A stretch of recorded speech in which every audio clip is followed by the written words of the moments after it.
Welcome. Let's get ready here.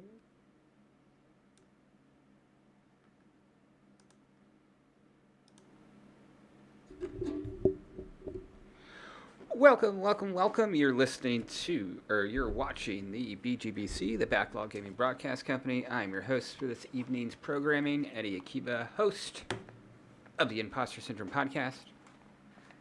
Today we're going to get a sneak peek of the Impostor Syndrome Podcast's Game of the Month this month, the game I will be covering on the podcast next Sunday at 4. That is, of course, Imagic's Atlantis for the Atari 2600. I'm going to play this for a little bit over an hour tonight, give you guys a sneak peek of this, and then I'm also going to switch over to Ace Combat 7 for the PlayStation 4, which is the Backlog Blitz Game of the Month on the BGBC. So we'll go ahead and get started here in just one moment. I'm just going to check to make sure everything's okay. Let's see here, and I just want to... Okay, we're good with that. Open up the projector here. Alrighty. Alright, and give me 2 seconds. I just need to check to see if my doggy is okay. 1 sec.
Alright, just had to grab my streaming buddy. He is now seated on the couch. You okay with that, bud?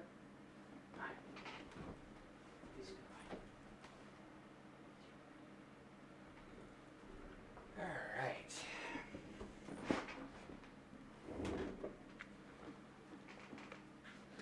Alright, we'll get started here. So I'm going to go ahead and just play a quick game of this just to give you a flavor of what this game is like, and then I'll talk a little bit about it. We'll get started.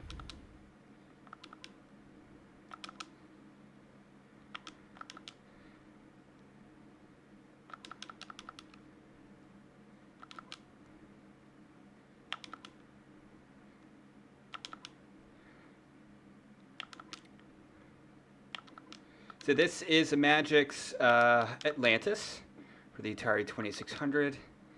This came out in, I believe, 1982, if I'm not mistaken.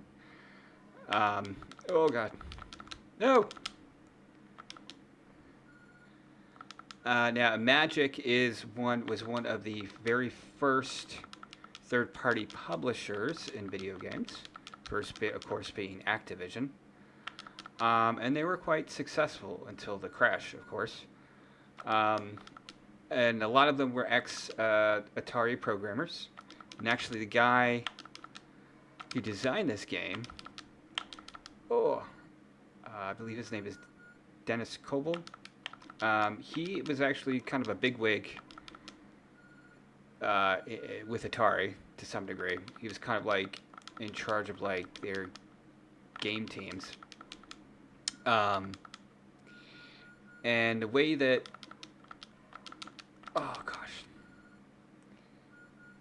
Imagic came about.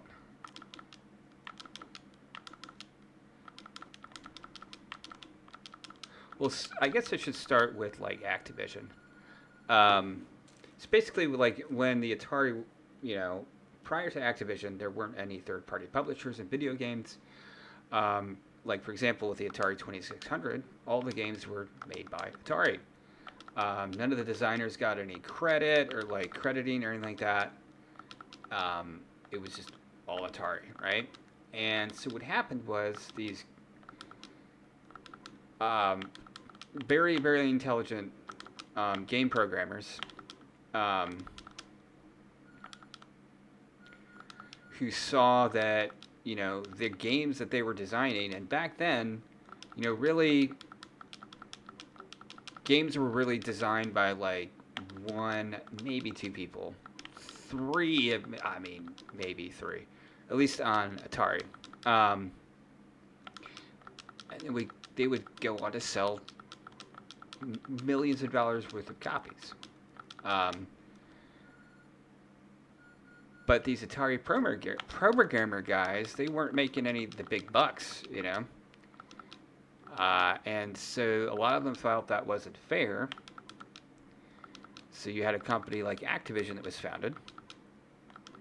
And actually, Atari tried to stop them from happening, third-party publishers. And I believe there was a court case. And because basically Atari argued, you know, it's our console, we should have a say in what games are released for it. Like, you should, like, other companies shouldn't be able to release games for our product. And I believe that the court said, well, no, these other companies can make these third-party publishers can exist and make games for the, at the time, very wildly popular and financially successful Atari 2600. So that's how we got Activision. Well, Imagic, the way that came about was this guy named Dennis Coble, who worked for Atari, who he was really trying to recapture. At the time Imagic was created, he was really trying to recapture the early days of Atari, which, if you read anything about early days of Atari, or you know, like the early days of the 2600, it was, you know, small company, just like, kind of like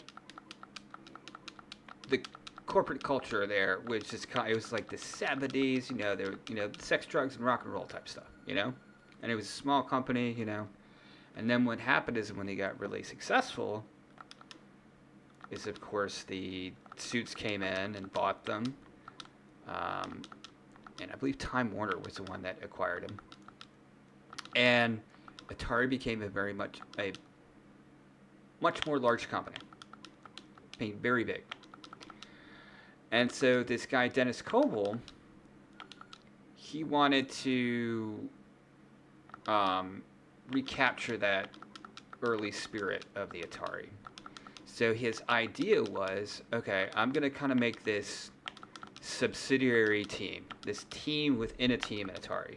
And it's going to be a couple people, you know, small team, like 5-10 people.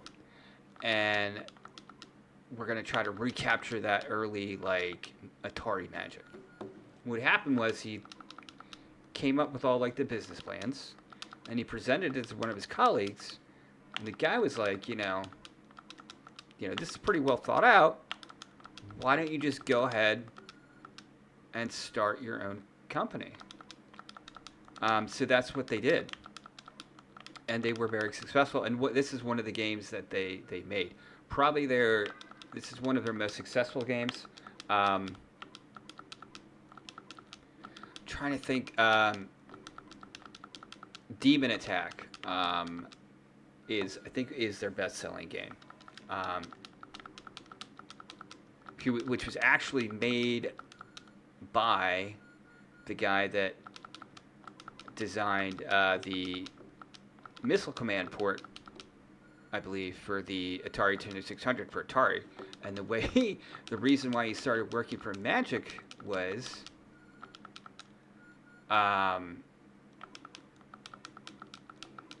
was it Missile Command or was it Space Invaders? I forget. One of the guys, the game had sold really well, and Atari was going to give him a bonus, and I guess he didn't. One of the guys, it was either the guy that made Missile Command or the guy that made Space Invaders. They gave him, for the game selling so well, they gave him like a Safeway coupon for a free turkey. And so that's why he left. But anyway, but the guy who did make Demon Attack, I'm almost 100% positive, made Missile Command. And this is one of my favorite games of all time. I'm showing my age, but I am old enough to remember playing Atari on the brown shag carpet living room of my childhood home with my brothers and sisters. Now, I was very, very young back then, so when I say play, it's kind of like, how like when like a 4-year-old plays Mario Kart, that kind of thing, But we used to, I'm the youngest of 5, right? I've got 2 sisters and 2 brothers. And we used to play Atari all the time. We had already owned it, I believe, before I was born. But yeah, my earliest gaming memories are, of course, playing and watching my siblings play Atari. We liked a lot of games. We liked, there's a game called Decathlon on the 2600 made by Activision that we would play all the time. We would get blisters like we were playing Mario Party before there was Mario Party. There's a lot of other games.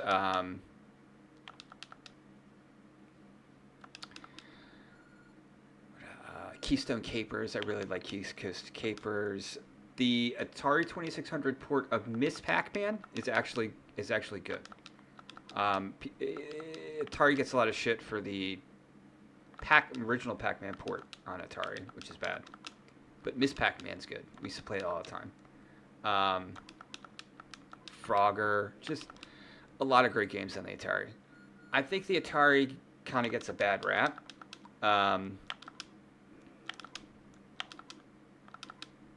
People, because for most people, it's so old at this point, they have no frame of reference for it, and they think it's, just like super primitive, which, a lot of games are primitive, but,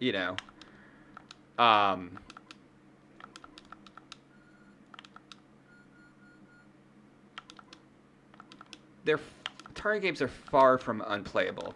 Oh my god.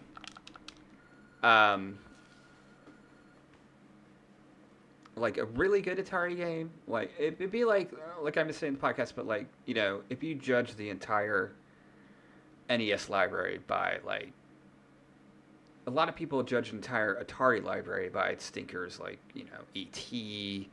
and stuff like that. It'd be like judging, the NES library by Bart versus from Bart's versus the Space Mutants instead of like Super Mario Brothers. Not saying that Atlantis is, the greatest Atari game of all time, but for me personally, it's, I think, one of my favorite Atari games. It probably is my favorite Atari game.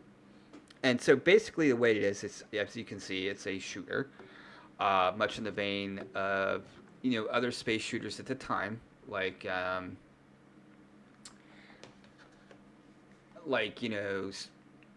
Space Invaders, Galaxian, that kind of thing.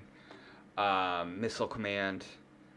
I'm going to turn this off so I can see the chat, just in case. All right. And the way the game plays is you have 2 gunships, or not gunships, 2 guns on the side of the screen. two guns on the side of the screen. Then you have a middle cannon, and you have independent control of each of those guns. And it's basically a high score game, kind of like Missile Command. If you earn enough, basically the way the game plays is, you lose. You don't. It's not a lives-based system. What it is you have various points of the city of Atlantis that you have to protect, and if they're all destroyed, then it's game over. And so you have full independent control of each of the cannons and the middle cannon. You can, much like Missile Command, if one or more of those defenses are destroyed, based on points, they can respawn. And also, the middle cannon acts as like a shield hub. So if that is destroyed, then the rest of Atlantis, which you're trying to protect, then becomes unprotected. And the game ends when all of Atlantis is destroyed. And people got so good at this game that they could literally like play it nonstop, like infinitely, like with no end. Almost to the point where they had a competition, and the guy that made it actually made a Atlantis 2 that just made it very, very hard. So we're going to go ahead and keep playing. I think I might try keeping score here. Let's see if my scores can improve. So here we go.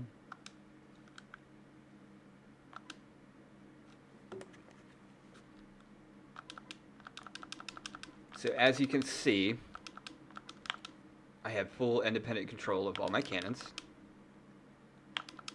And these first waves, are easier. If you shoot the ships with either of the side cannons, they're worth more points than the middle cannon. Let's see here. Oh no. Come on.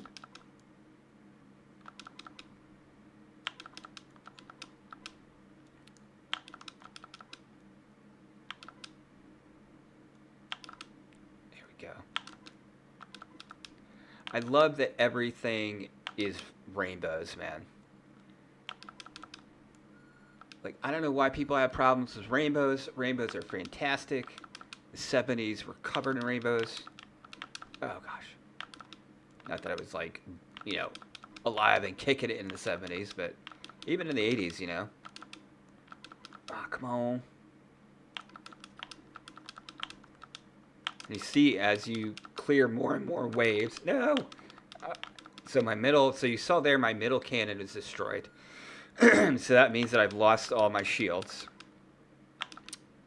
Oh, there you go.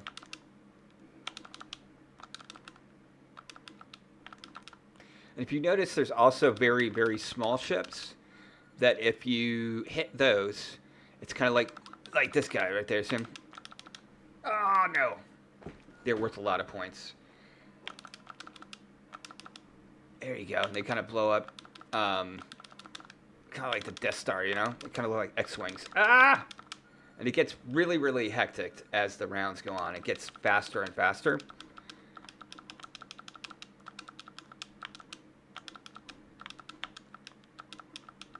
If you're interested in the history of video games, I would, even if you've never played Atari or have experienced Atari, I would read or watch some documentaries about Atari. It's fascinating.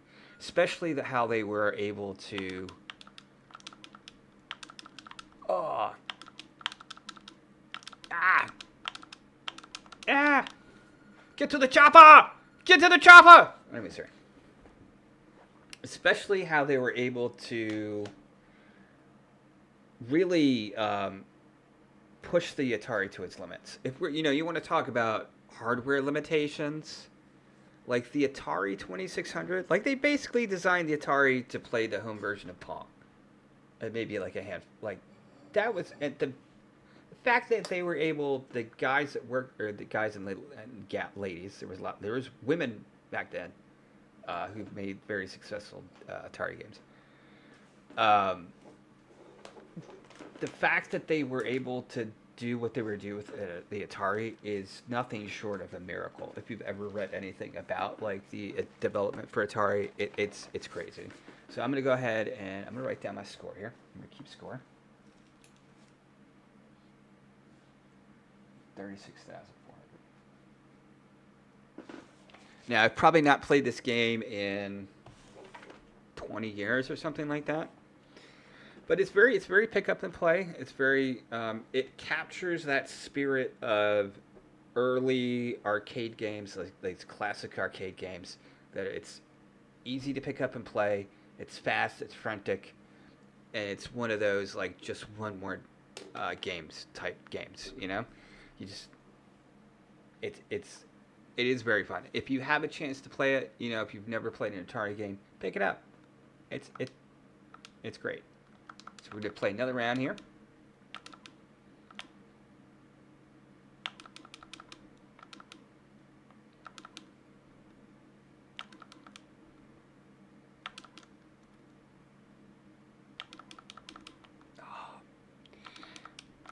And so on Fridays, so what this is the BGBC. This is the Backlog Gaming Broadcast Company, home of the Impostor Syndrome Podcast, which is a podcast hosted by me. And I'm the only one of the podcast because this is just a hobby, you know.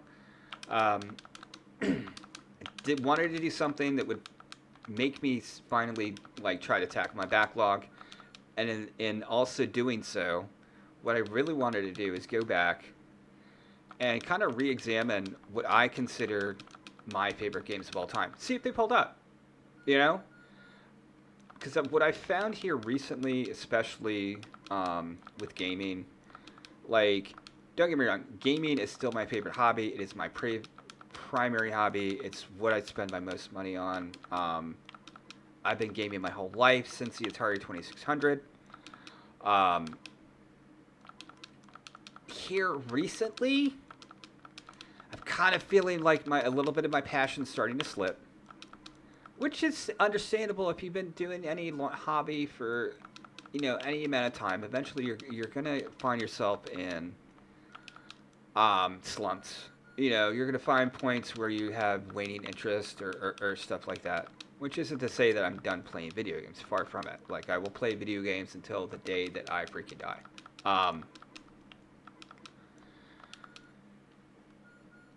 But the way the video game industry is now, is like the big games, like they have to make so much money and they cost so much money to make that there's very little room for innovation in terms of I shouldn't say innovation, but originality, because everything has to appeal to the broadest market possible. And a lot of what you see, okay, 30,000 meters, I improved. Hey, no, other one was better.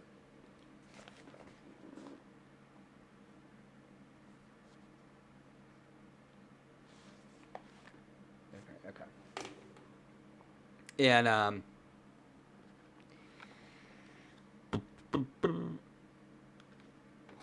what was I saying? Yeah. And there's the push for the live service and stuff, which I don't have a problem with that. I don't have a problem with online gaming. I don't have a problem with modern gaming necessarily. It's just some of it doesn't really appeal to me. I don't really play online games competitively anymore, just because people take it so seriously, and gaming for me is a hobby where I want to try to relax. That's not to say that I would never play anything online. It's just most of the stuff I play is single player type stuff. But what I wanted to do is because I did find even with big games here recently, it just hasn't really sparked that same, oh man, that Saturday, or not, that night before Christmas morning kind of butterflies in my stomach type thing, I haven't had that feeling with gaming. I have that every, maybe once or twice a year when I find something that I really just love. But before it used to be with every game I played, probably because I was a stupid kid and I didn't know anything about quality. But So what I want to do is, part of the reason I want to start this podcast is I want to find out, okay, is it just, hey, I've been playing games so long that, like, it doesn't hit as hard as it used to? Or is it that where my interest lies aren't in these days, is it that was an awful round.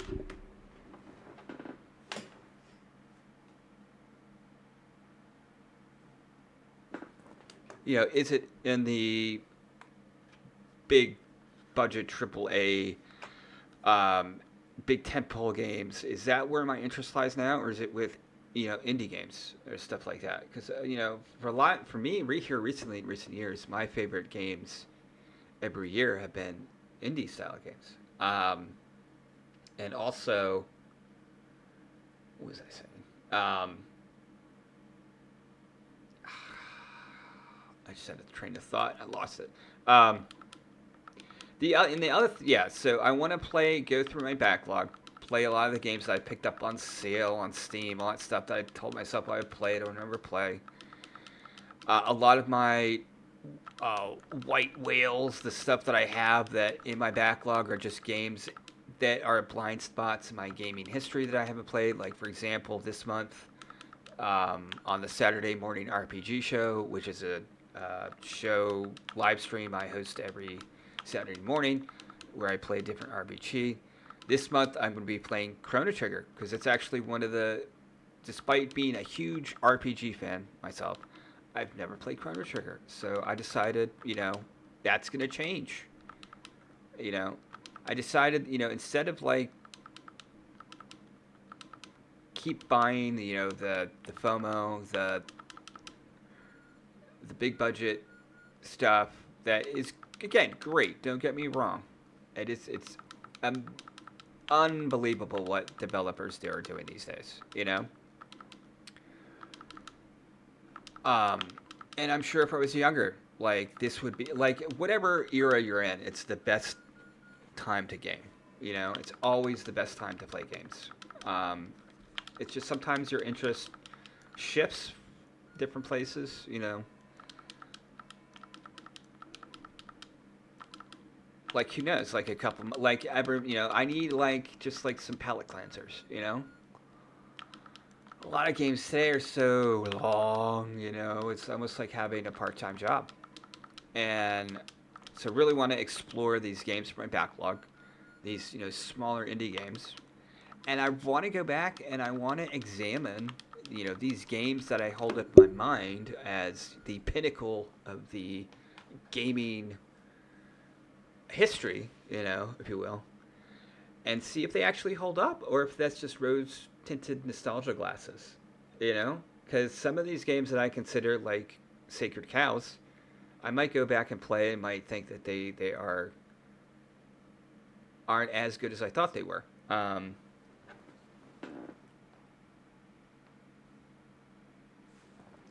then I also want to embrace my gaming past. I want to go back to these. I do believe wholeheartedly that there are games that are timeless.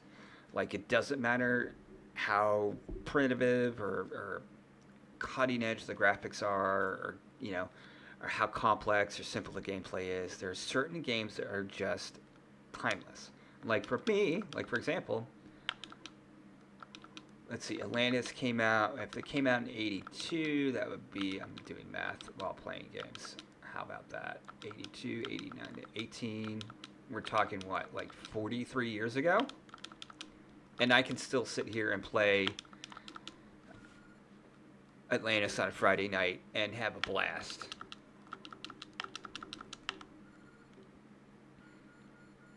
Now, there's, a lot of the Atari games, they also have different game modes.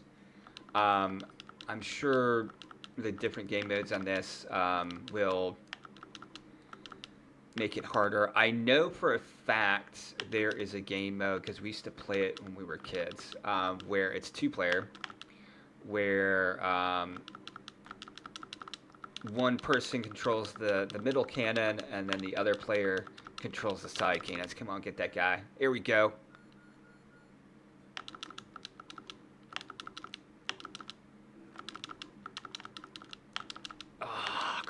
Oh, no.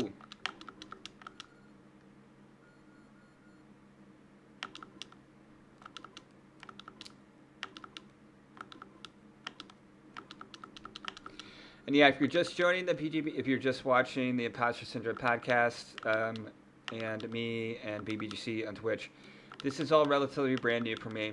You know, I've never done anything like this before. I've just been learning how to do all this. I'm not a tech novice. Like, I know my ways around the computers, as they say. But I've never done anything like live streaming. So just have patience with me if I have any sort of slight technical difficulties, if I'm not like, if my production quality isn't fantastic, you know, stuff like if my camera isn't good, if my mic's, like, you know, I'm learning the ropes, as they say. And I do have a YouTube channel that I just started. It's called the Backlog Broadcasting Company, or the BGBC for short. I've started a podcast. I have yet to record my first episode, but that is coming next Sunday at 4. I'm going to be recording a podcast on Atlantis. And I want to do with this podcast, okay, because it's just me. You know, it's just a guy that's been playing video games his whole life. You know, I'm not some industry icon, far from it. I'm not some, like, you know, historian.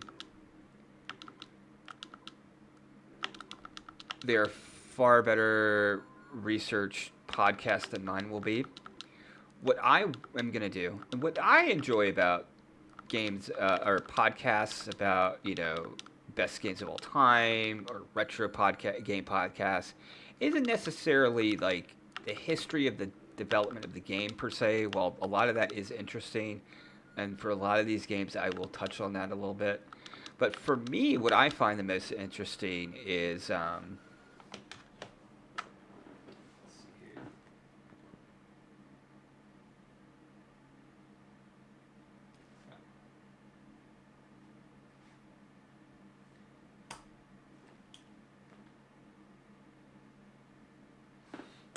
first run is still my best score so far this evening.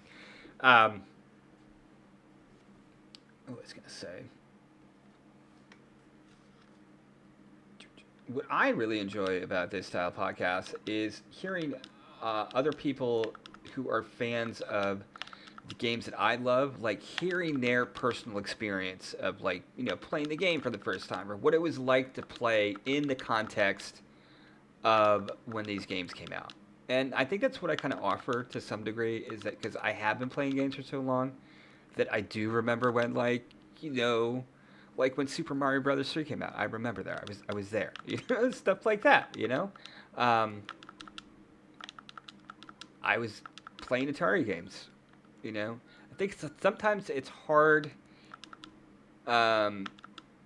and I'm not one of these people that are like, oh, you have to play Atari games to really appreciate video games. No, like, play what you like, you know? I would not force anybody to play any Atari games.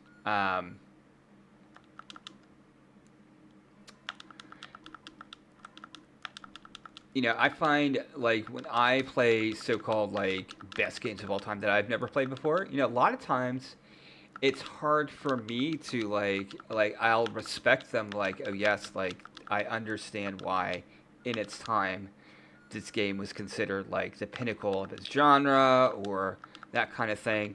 But a lot of times, if you don't have that connection to it, it's hard to fully appreciate why something is so beloved, you know? It's like a lot of movies, you know? Like, at this point in my life, a lot of the movies I've seen that I consider my favorite movies of all time, like, if, you know, some kid in their 20s, even 30s, they probably haven't seen that movie, you know?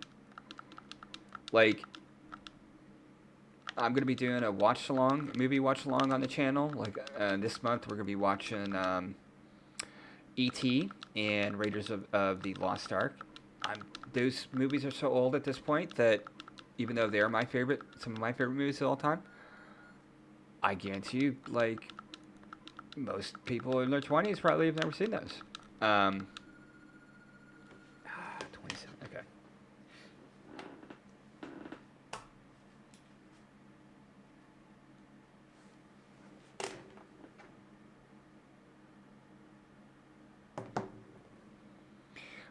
But it's like, if you see a lot of lists, like, you always see on, I'm a big movie fan. But movies have been around for like a super long time at this point, and so you always see, the Citizen Kane on the best movies of all time, right? We still call stuff the Citizen Kane of this, but very few people like have seen Citizen Kane or like understand like why was Citizen Kane important, Because if you just watch it, you're like, oh, this is like a movie, I don't even think I've seen Citizen Kane all the way through, but it's a lot. Filmmakers will tell you, well, like the reason why this is so important because it does certain shots and all. It's like this. All this was like cutting edge back then. So if you see like a game like Atlantis and you're like, why would you ever consider this one of your favorite games of all time? Like within the context of the time, or like these other games. A lot of these other games I've been playing, like in the context of the time. Like being there in the moment, like it was amazing,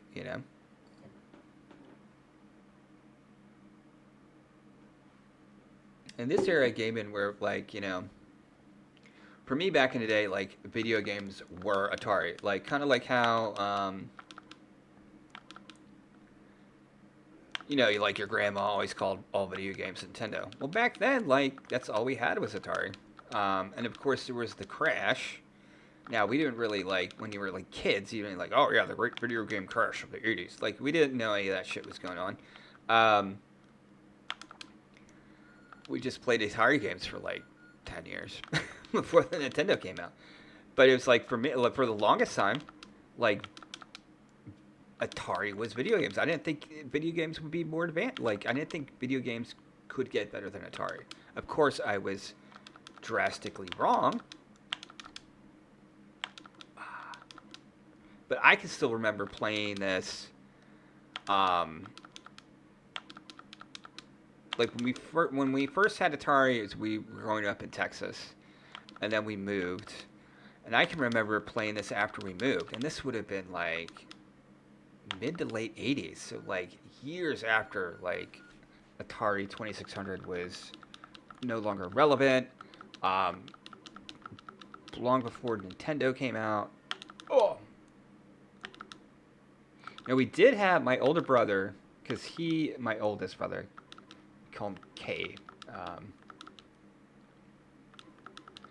Growing up, he was like the gamer guy. Like, he was like a gamer with a capital G, but like he was the guy that had like he was into the video games, He was the guy that got me into the games. But they also had in television. I think we had an Intellivision 1 and Intellivision 2, or it might have been a ColecoVision Intellivision. I believe it was Intellivision 1 and Intellivision 2, which if you've never played those, now they are graphically superior to the Atari. And in fact, Atlantis came out on the Intellivision. Come on.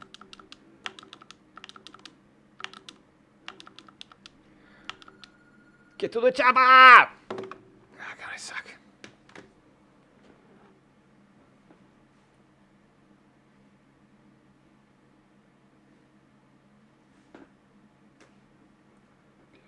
But the way those games controlled, if you ever seen an Intellivision controller, it looks like a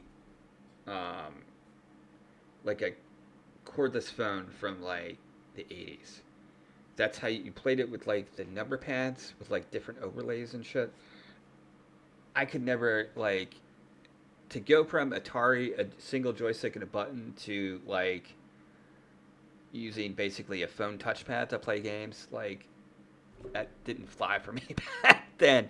I did appreciate watching my brother play those games, but like Intellivision wasn't pick up and play.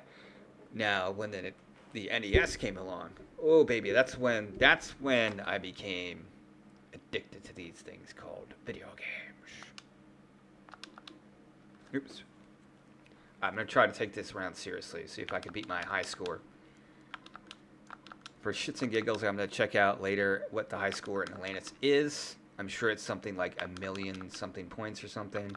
I don't know if there's a kill screen in this game or not.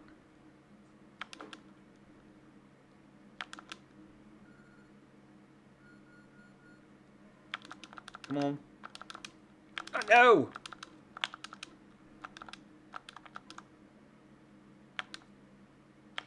Oh my god, I suck. I suck! This round doesn't count. This round doesn't count. Let's see if I can... Ah!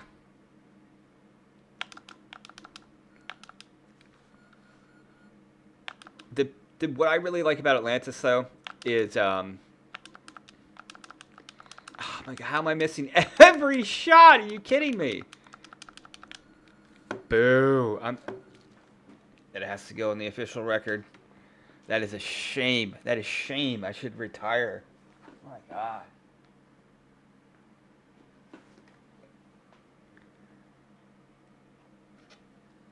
This is like the most I've talked on a live stream, which should tell you why, a game like Atlantis is one of my favorite games. Like I'm like loving this right now. This is great. Definitely. If you've never played Atari, man, it's so easy to get Atari games right now. That Atari 50 came out here recently on a lot of consoles. You should pick that up. Play some Atari games, man. Grab some brewskis. I'm not endorsing anything, but you partake in anything, have a couple buds over. Have fun, Don't take it seriously. We take games so freaking seriously these days. Like, everything's so toxic a lot of times online and all that stuff. Just have fun, man. All right, we're gonna take this serious now.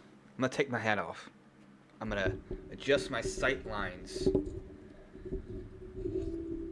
Set everything up.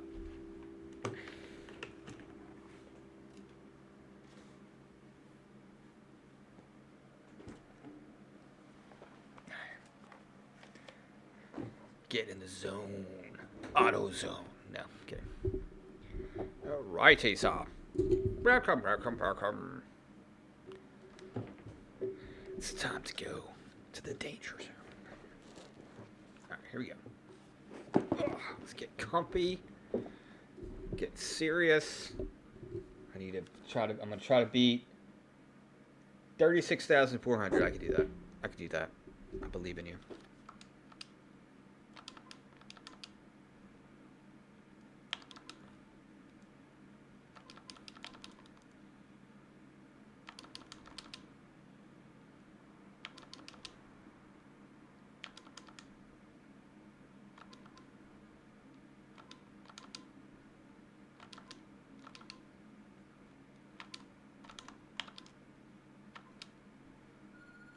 There you go. Shit.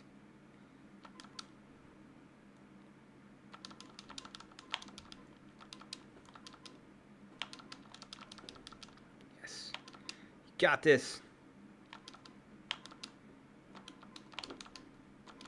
No. Oh, okay. Is my shield down? Yeah, boy. Boah. An attack! The rainbows!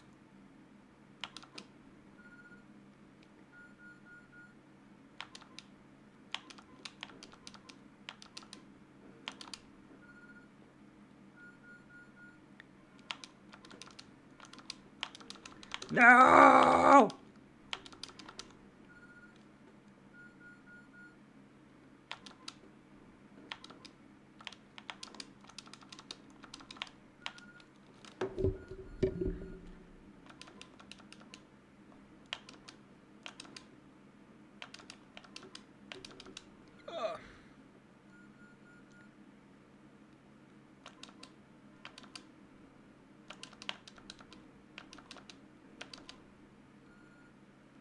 burp, burp, burp.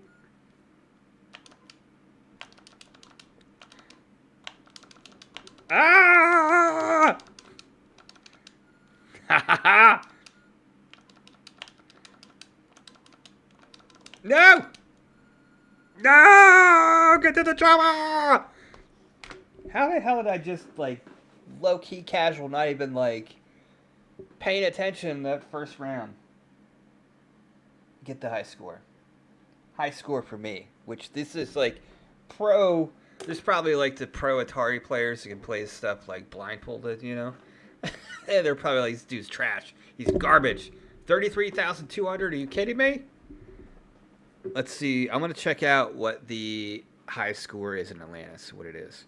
What is the high score in Atlantis? What is the record for the high score?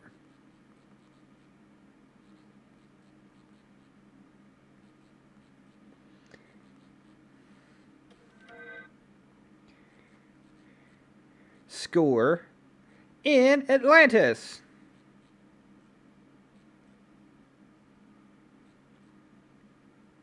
Atlantis 2600.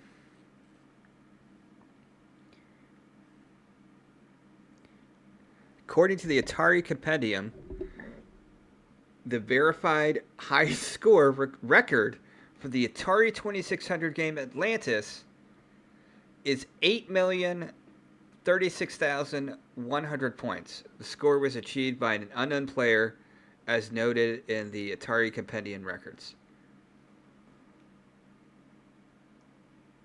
That is just, of course, that could be just stupid Google AI giving me the wrong information.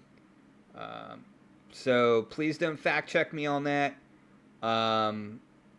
That's just the first thing that I saw when I searched that. So 8 million. I just need to like get 8 million more points in order to beat that score. Okay, I think we can do this.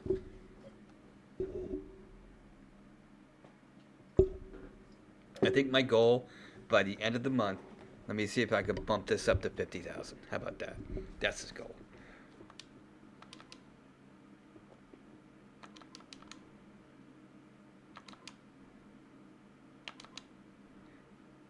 So I've got a lot of content planned and I hate the word content. A lot of programming. I'm gonna use the word programming.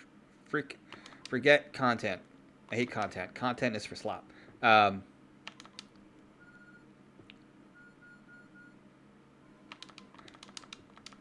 No. Yes.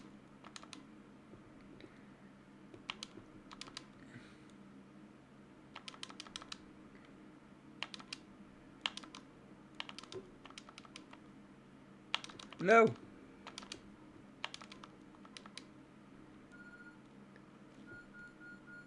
There we go. See how my center cannon got rebuilt? No! And then, of course, I lost it again right off the bat. Here we go, guys. Come on, we got this. Keep forgetting I don't have the center cannon anymore. Yes. And if you get one of those, like, very fast, like, X-Wing looking planes, or not planes, ships, that will do, like, a screen clearing effect. You know, one of the things I've actually noticed here, I really miss this playing this style of game and like side-scrolling shoot 'em ups and like vertical shooters, arcade shooters. There was here recently, my entire home internet got fried, and 27,400. Why is it red? Is that my last game? Is there saying go home, be a family man? Why is it red? Why is it red? What do you know, Atari? Okay, let's do this again. Got this. Come on, gotta get serious now. Can't be streaming for the first time on a Friday night and getting destroyed like this. All right.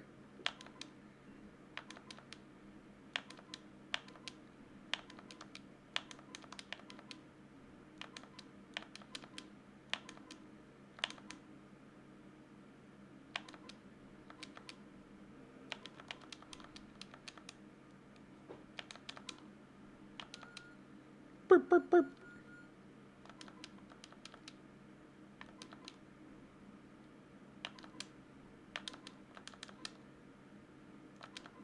Oh, come on. There we go.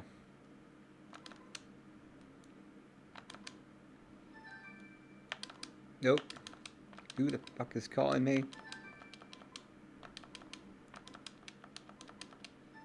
No.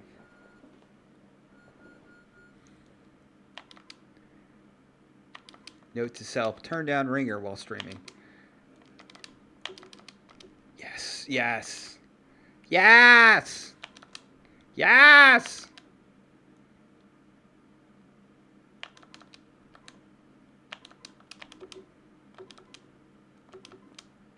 Come on. No! No! Yeah. Ah!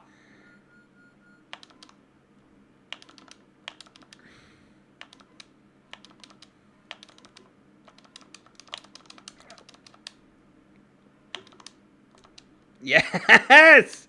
Suck it!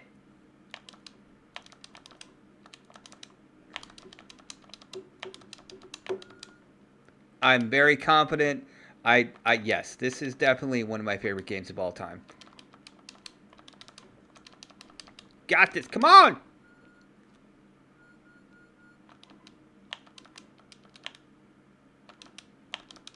Oh my gosh.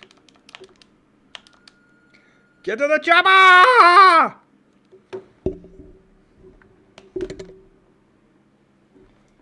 How? Alright, I guess it's because, again, the side cannons, they are worth more points. I gotta break the 36-400. Like, come on.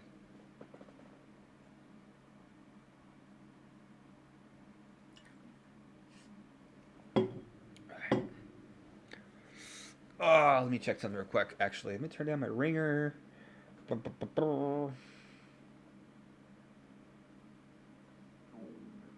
that.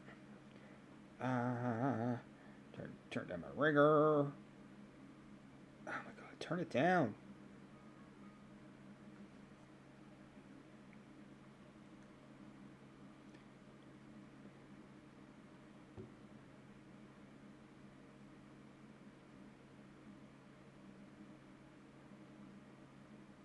All right, here we go.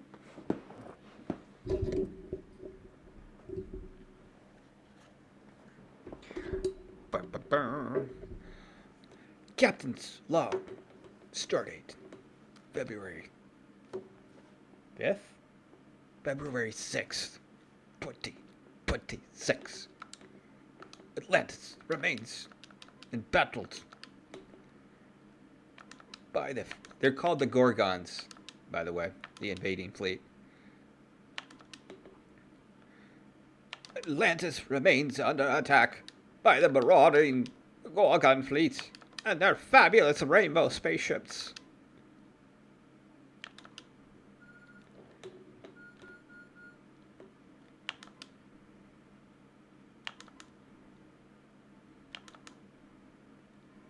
Nope. Yes!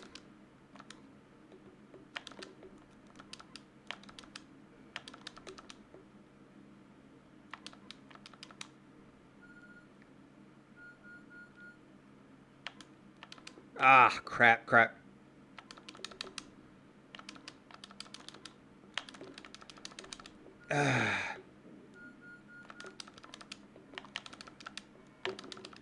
No!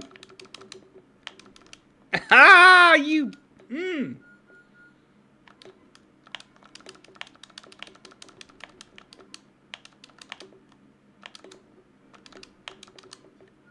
Come on. There we go.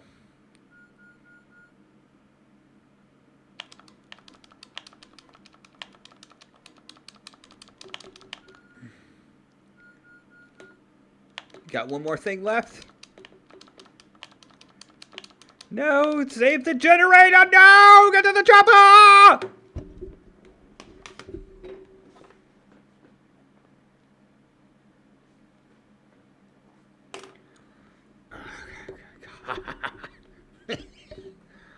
scrub. Don't want no scrubs.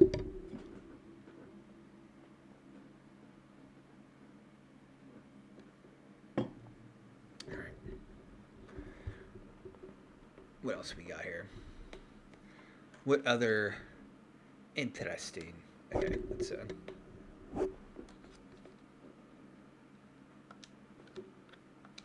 Captain! Oh, the Rainbow Starboard Captain!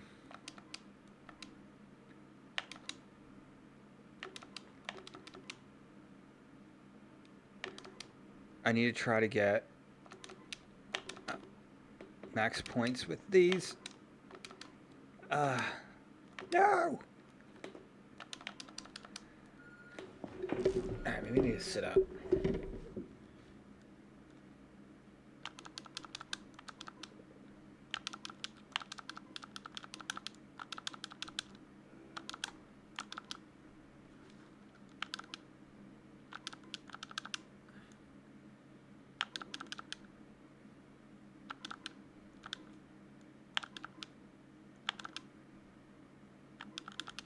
Oh, come on. Oh, my God, I suck. All right, here we go.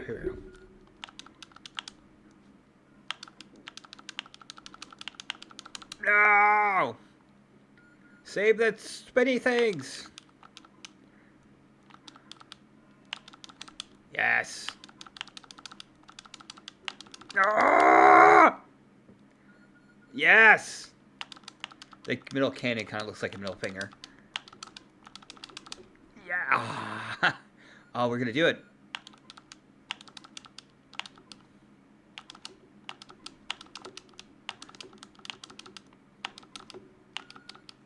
Come on, you can do this.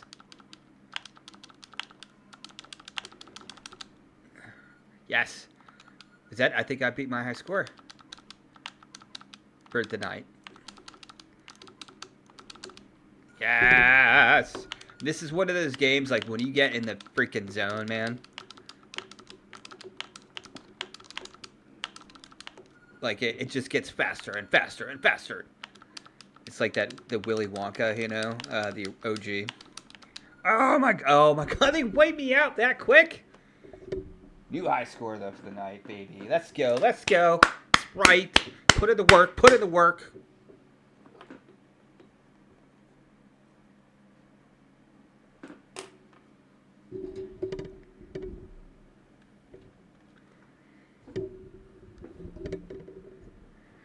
Hear that, esports teams or whatever,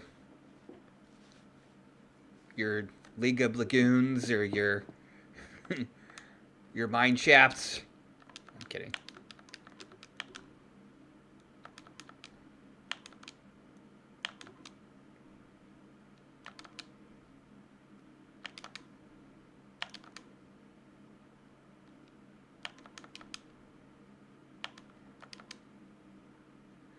I think oftentimes especially with modern gaming, we often mistake complexity with quality when it comes to games. You know, yeah. Don't get me wrong. I like very deep systems that are rewarding and all that,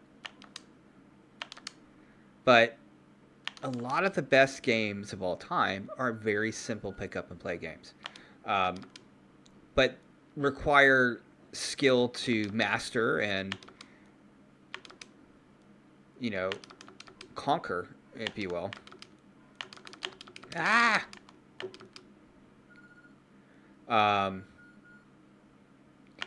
And, back in the day,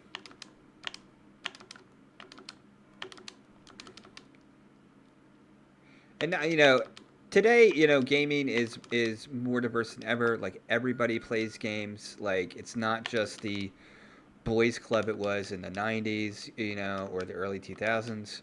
But it back in the day, like the 70s, early 80s, that's what it was like too, Like, everybody was playing this stuff.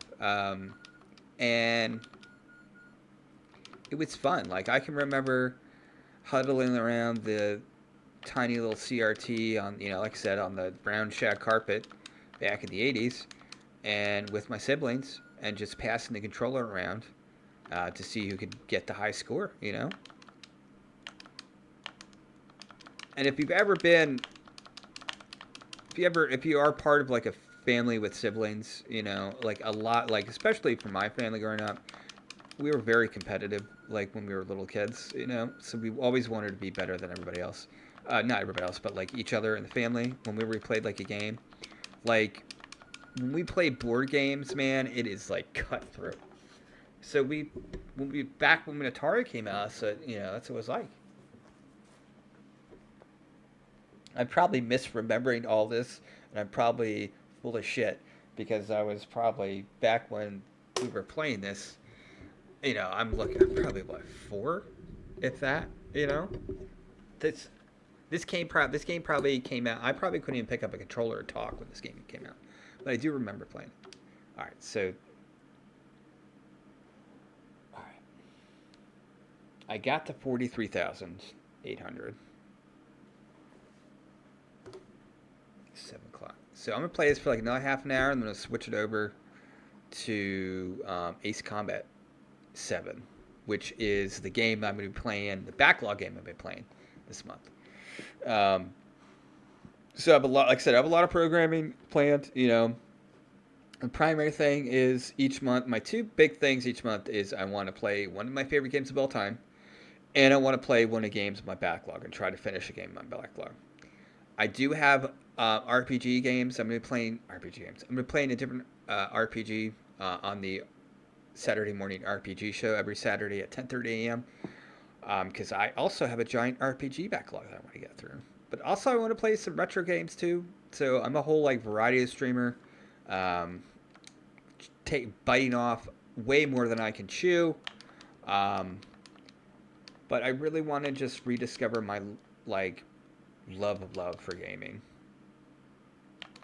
And I think another like reason, like I can remember one of the reasons why I wanted to do this is I can remember here recently. It's like maybe it was like 2 years ago. I went to like a gaming convention, and of course they had like a free play arcade. And one of the games there was they had a arcade cabinet running NES games, and one of the games was Mike Tyson's Punch Out. And Punch Out's another one of my favorite games of all time. It is. I can play Punch Out till the day I die. And I just remember playing Punch Out at this convention, and there were people like watching, you know, around the cabinet, just like the old days, you know. But like young kids, you know, and not young kids, like teenagers or whatever. So that was cool. But it really captured that feeling of like, oh man, a lot of these old games are just great. Now, I'm sure some of these games that I have on my top 50 probably haven't aged super well. There's at least one that I know of that I, for here until very recently, considered my favorite game of all time. And I played a remake of it recently, and maybe it was just a remake, but I was very shocked at that I was not as enamored as I have been in the past with that game. I'm going to leave that as a little mystery so that you have to keep watching.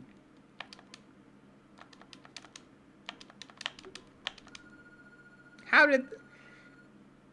did this wipe out the whole freaking... Alright, 23, 20, 100.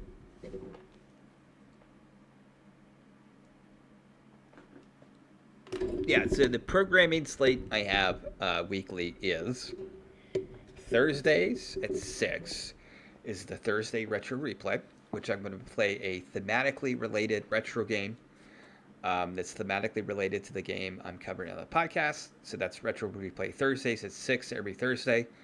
And then you have Friday Free Play, which is kind of dealer's choice. Play whatever I want. Doesn't necessarily have to be on like the regular schedule. I'm going to try to keep it to the backlog game and the game of the month on Free Play Fridays. And on the first Friday of every month, I just want to kind of give a sneak peek of, the game of the month, which in this case Atlantis, and then also my backlog game of the month, which in this case is going to be Ace Combat 7. And then Saturday, you have the Saturday morning RPG show at 10:30 a.m. Eastern, where I play another one of my games from my RPG backlog. Again, this month I am playing Chrono Trigger all month, and probably next month too, because I want to play that till I finish it. Then you have Saturday afternoon at 4 is a Saturday afternoon main event, which I'm going to be playing some more Atlantis. On Sunday, starting at 11 a.m., is going to be the Backlog Blitz. So strap up, put on them shoulder pads, that black stuff you put under your eyes to block the sun, whatever. I'm not a sports person. But the Backlog Blitz is going to play a game with my backlog. And then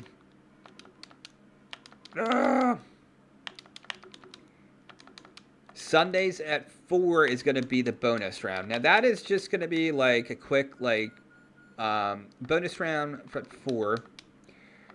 So the first and third Sundays of every month on a bonus round, I'm going to play an extra hour of one of the games I've been playing in the month. Most likely, probably the retro game of the month. And then the second Sunday of the month on the bonus round is when I'm going to record the podcast live on Twitch. I'm also on YouTube. Again, that is the Backlog Gaming Broadcast Company, or the BGBC.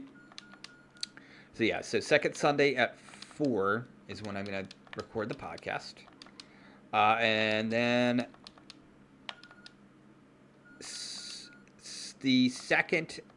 on the fourth Sunday of the month, so the fourth Sunday of the month bonus round, I'm just going to have an informal, best of the rest, chat on just chatting that I might turn into a bonus podcast, but I'm already taking this way too seriously. So yeah, bonus round is either going to be extra gameplay. You're definitely going to have the podcast every month. In the bonus round, you're definitely going to have the best of the rest chat. And then as a bonus, because I just like not having any free time and taking up way too many responsibilities, I'm going to do a movie watch along on the second and fourth Sundays of every month at 5:30 p.m. The Master Cheese Theater movie watch along, which should be fun. Again, this month it's going to be E.T., because of course Atari, E.T. Famous one of the worst games of all time at E.T., but one of my favorite movies of all time. And then also Indiana Jones and the Raiders of the Lost Ark. One, because the retro game I'm playing this month is Indiana Jones and the Fate of Atlantis, the classic LucasArts point-and-click adventure game. And also, the guy that made it, E.T., made Raiders of the Lost Ark for the Atari 2600, which I actually remember my brother having. It is the weirdest freaking game in the world. It's very difficult. But since that's Atari related, and since I'm playing an Indiana Jones game on the retro replay, that's why we're going to watch Raiders of the Lost Ark. And again, the RPG this month is Chrono Trigger, which I'm super freaking excited to play. I'll probably get some shit because it's the Steam version, but oh well. They need to re-release. Just release Chrono Trigger on the Switch, please. For the love of God, Square. Do it.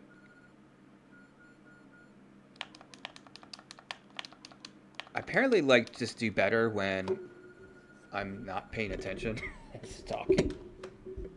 Alright.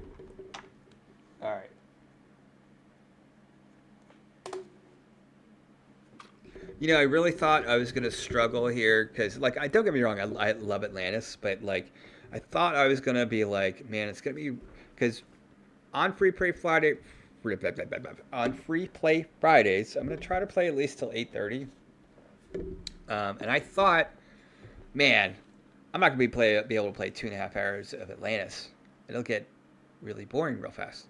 So that's why I'm going to play, give you the sneak peek of Ace Combat. But here I am. I'm almost an hour and a half deep into this stream, and I'm still enjoying this, even though I suck. So, And if you see those lines on the left-hand side of the graphics, like they look like a little like measuring thing, that's not a glitch. That's not like this is a bad ROM or anything like that. That's something to do. There's an explanation for it, why they have it there. It's one of like the Atari trickery things that they can trick the system into doing stuff. I think.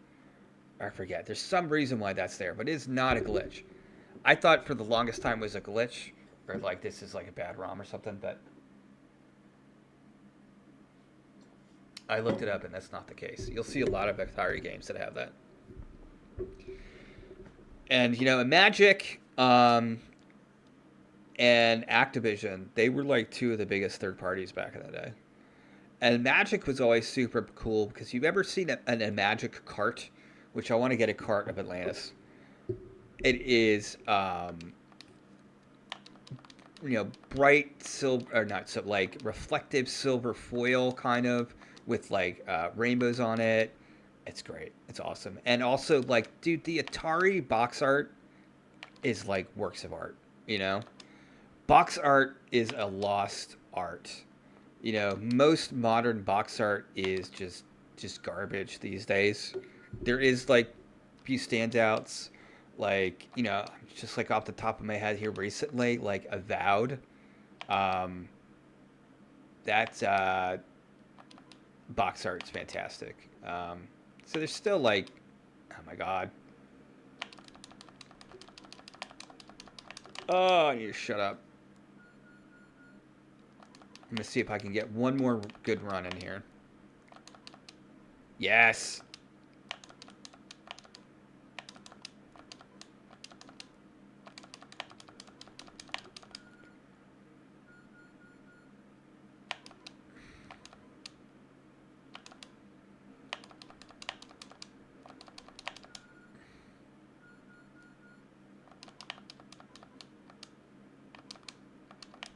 Ah. Yes.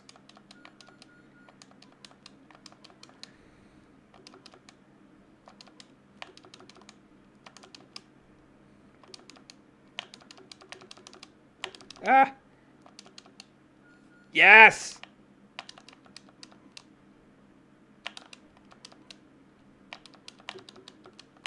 No.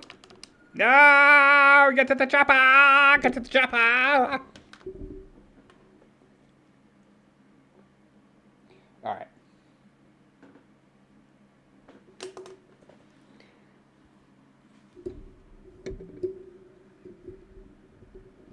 We're going to see if I can break 30K again. Have some respectability. Jeez.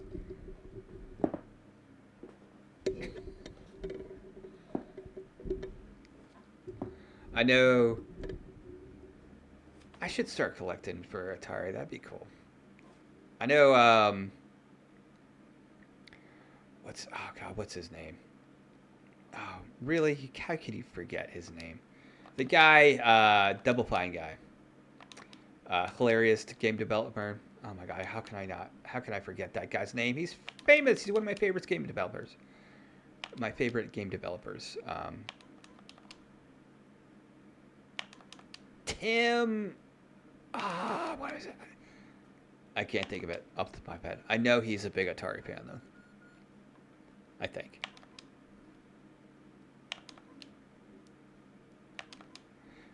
This is like when, like, making somebody watch this, like he's like 20.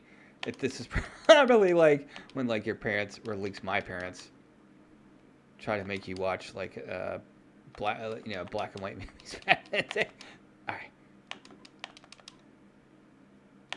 Oh my. Okay. All right.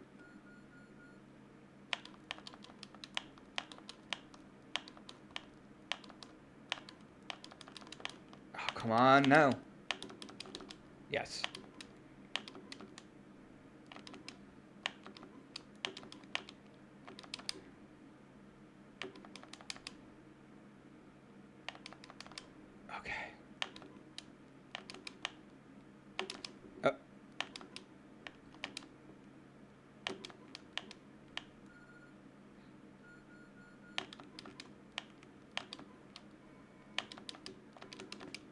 Ah! Yes.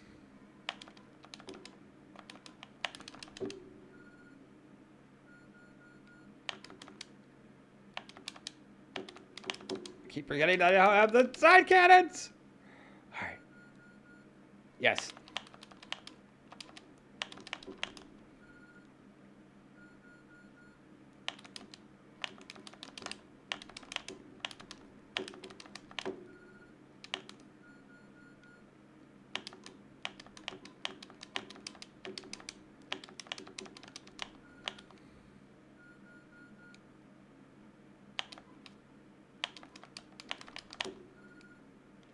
$40K, there we go, baby! Yes!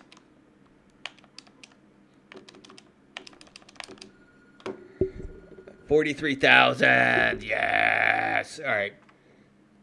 I think that's just 800 shy of my high score, but I think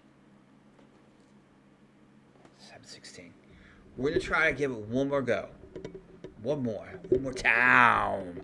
We're gonna take it back to the good old day. We're gonna try to see if I can break 43,800 in this run, this one single run. And if that does not happen, we are switching over to Ace Combat 7, folks. And we're gonna take it to the danger zone. Let's go. We got this. We don't got this.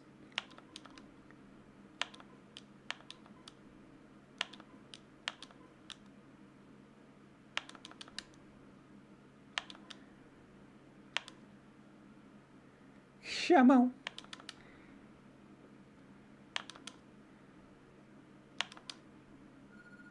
Beep, beep, beep, beep.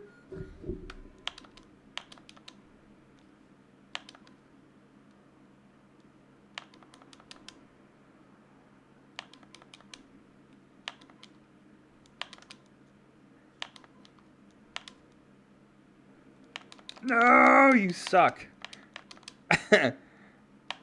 I should have walked away at 4,300 or 43,000. I'm gonna embarrass myself now. Ah.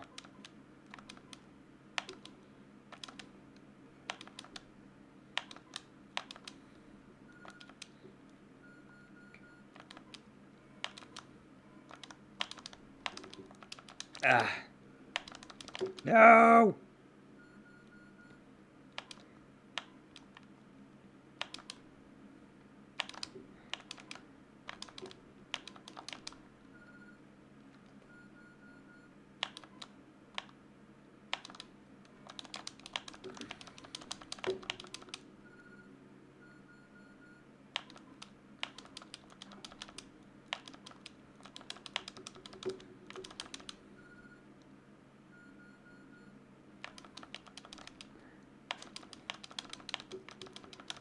No!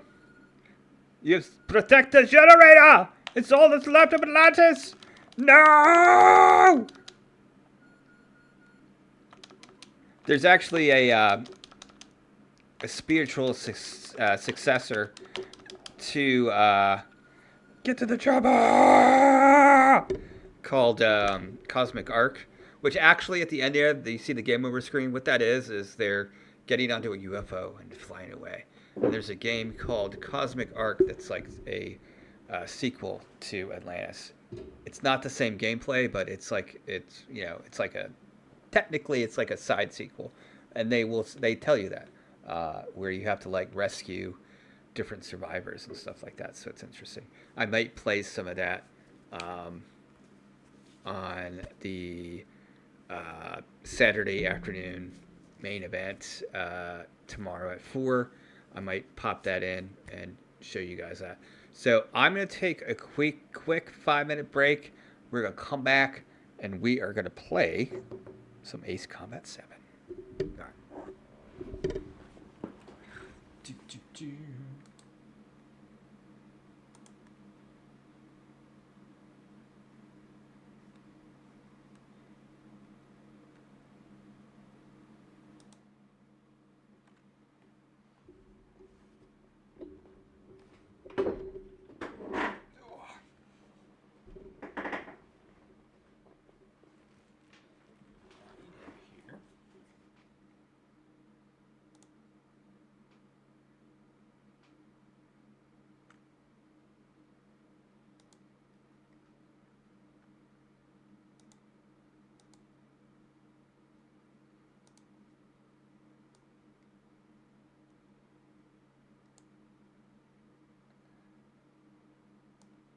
Probably should have that configured before I did that.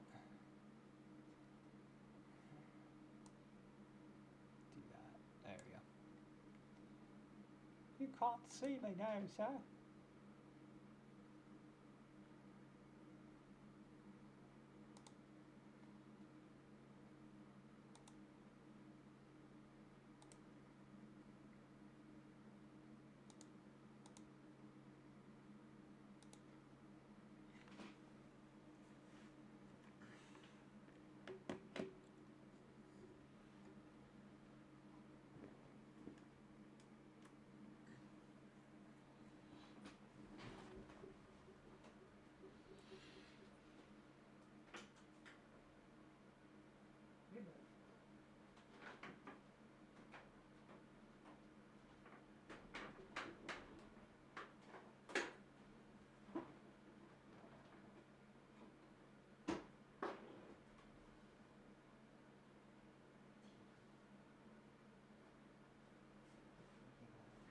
Hang out a minute.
See here.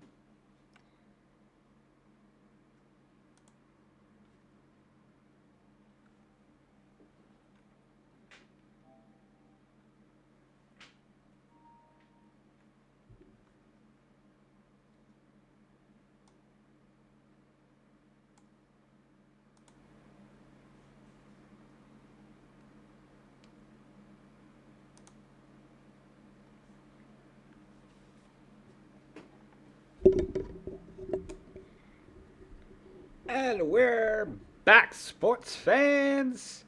Tonight on the Free Play Friday, coming to you loud from the Misty Mountains and parts unknown. I'm Eddie Akiba, and we're going to be playing some Ace Combat 7 now. We're going to switch it up. We're going to go to the Danger Zone. All right.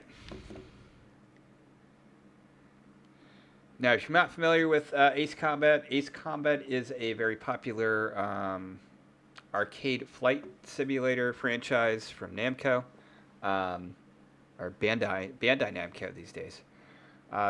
This recent entry, I think they just announced here recently that it sold upwards of 7 million copies or something like that. Now, it's been on the market for a while. This game came out in 2019.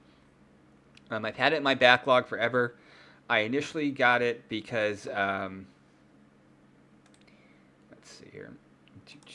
I initially got it because I had the PlayStation VR, and there's a VR DLC for this. Which was cool, but also I'm afraid of heights. It was terrifying, like flying a jet in virtual reality. Oh my god, that's terrifying. But then I never played any of the actual like rest of the game. And anybody who's played this game, at least the people whose opinion I respect, like in the game's media or just like people in general who have played Ace Combat 7, they have commented about how at least how good it is. Like surprisingly, like. This is a franchise that after 6, they kind of went for like the Western like Call of Duty crowd. It was Ace Combat 6 was weird, and it kind of lost its footing a little bit, at least in my opinion.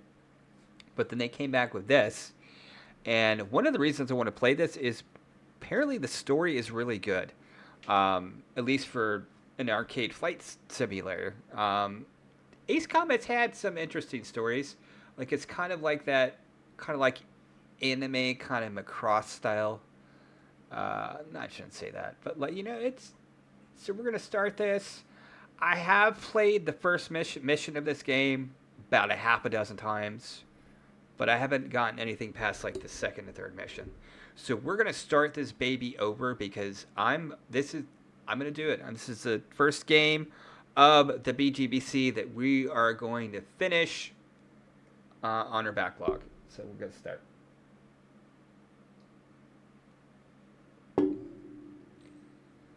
We're gonna restart story. Yes. No, we're not doing casual. We'll do normal.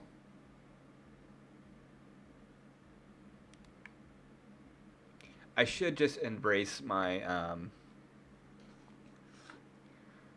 my boomer aesthetic and go easy mode.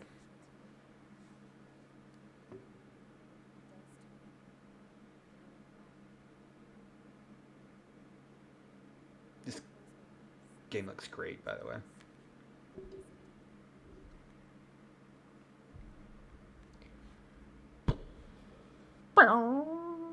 Golly, mister.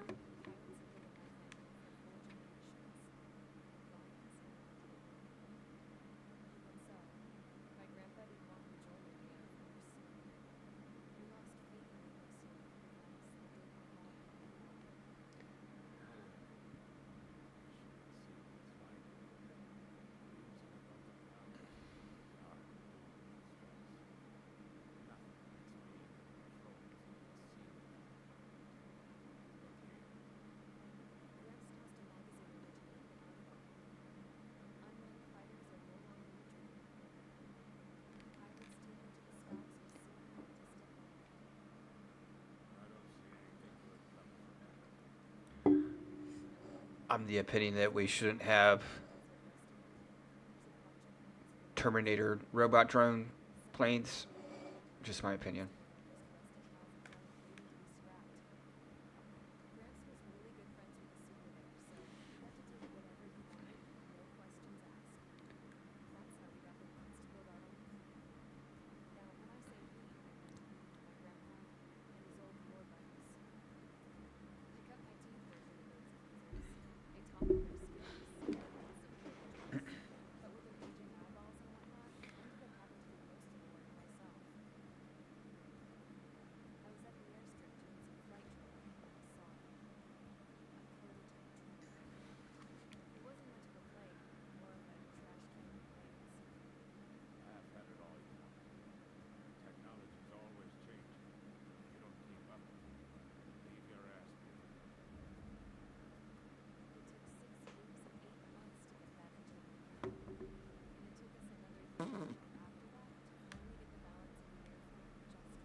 Get hype, get hype, get hype.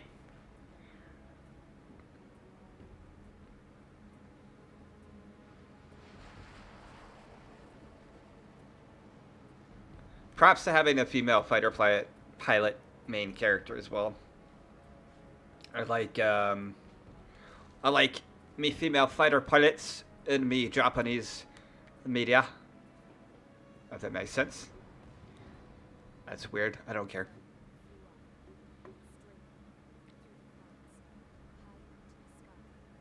Higher and higher. Oh yeah. Dark blue.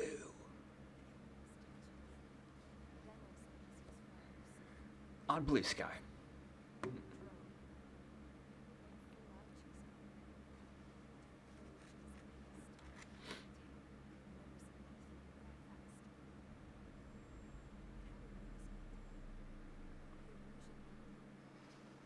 Like a pair of roses in the hair. Baby, I never my kiss from over. Okay.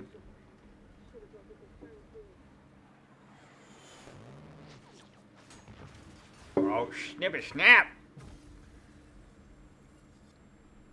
Kazutoki Kono. Okay. Mission 1, charge assault. Do one thing here.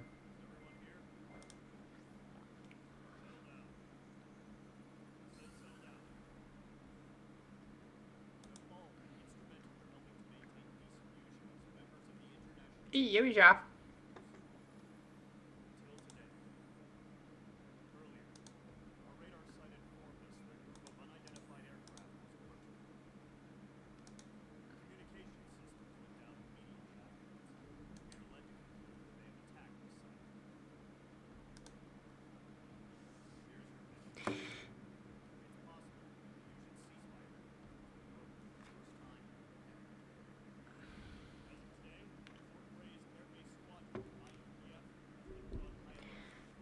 This is one of those games you would say, ripped from the headlines.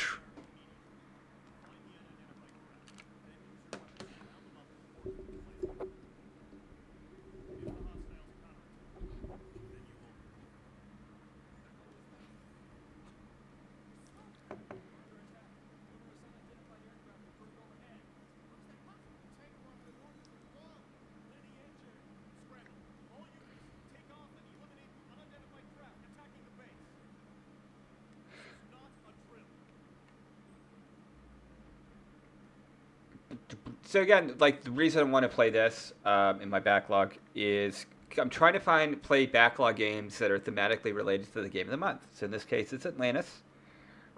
Is the game of the month I'll be covering in the podcast. So I thought Ace Combat, they both have to do with like shooting down fighter jets and all that, or ships and everything, and it has to do with, I don't know. It just seems appropriate. All right, I'm going to go into mission prep.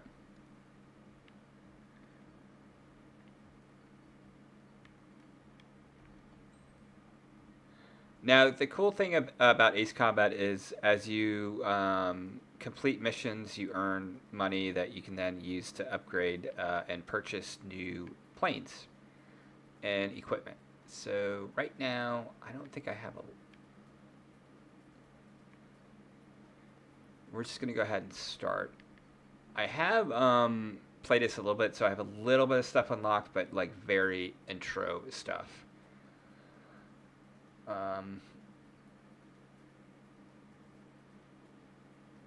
So we got the F-14D Super Tomcat. Let's check out these stats. I'm looking for air-to-air in this mission. What about speed?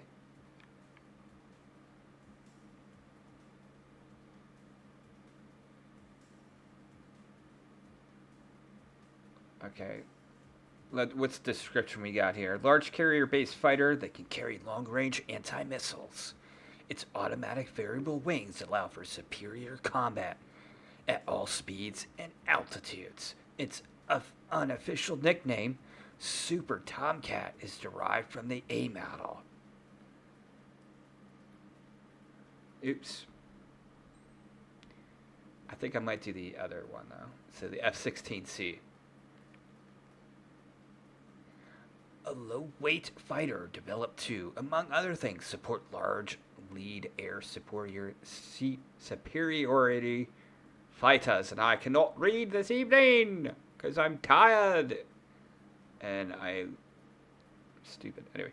Featuring the latest technology of its time, such as fly-by-wire, it boasts great dexterity and stability. Its nickname is Fighting Falcon. Yes. Caw-caw! Let's go. We got here air-to-air, guided penetration bombs, short-range aerial suppression air-to-air missile. Air-to-air burst missiles, if they are about to be evaded, they will explode even if it's not a direct-to-hit. So they are useful against agile aircraft. Or air-to-air missiles that can lock on to up to 14. Yes. Uh-huh. That's what we're doing. It's like my special weapon, which is that.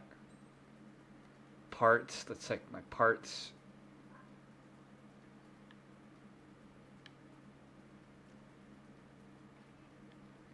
So I've got enhanced aircraft acceleration mod and a enhanced aircraft maneuverability. All right, here we go. We shall start.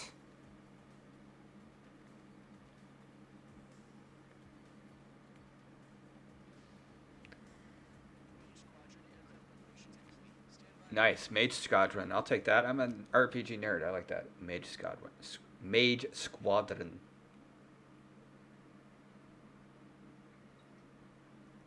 You with the.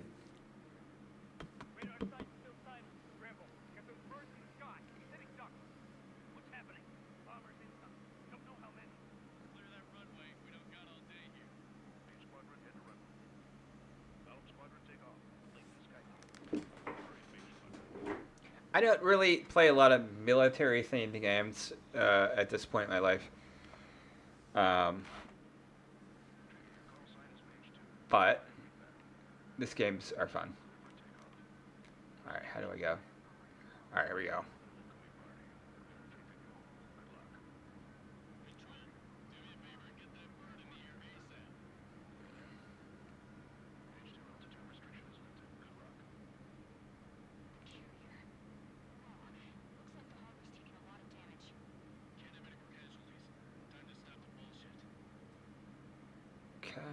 Got that.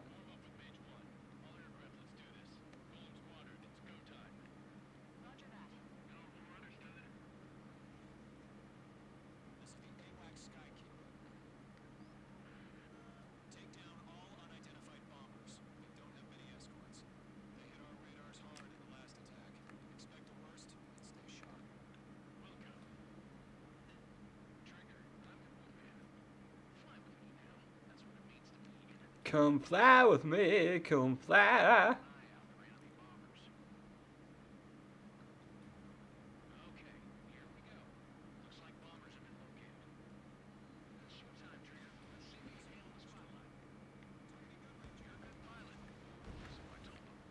Alright, there we go.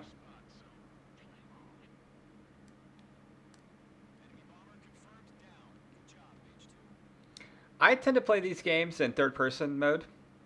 How do I switch? Okay, that's right. I can do the...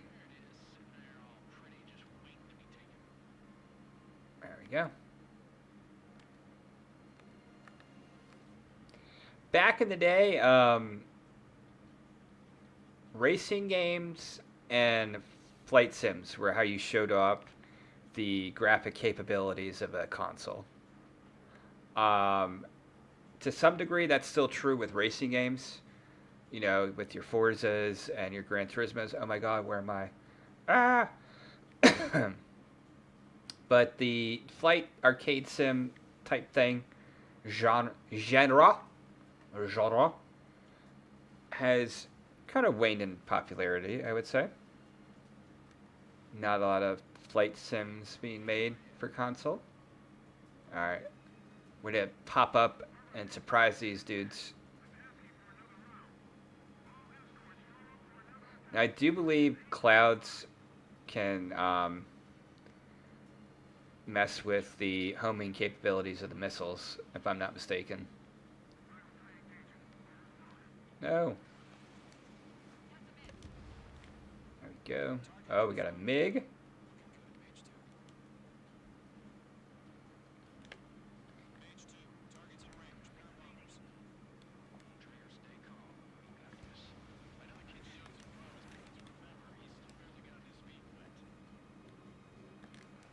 Oh, crap. Dog fighting.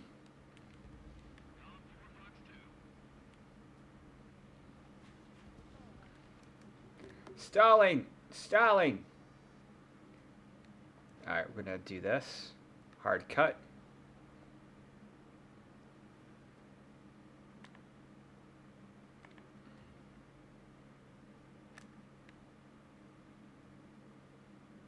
You said we got Golem, Knocker. That's a good call sign, right?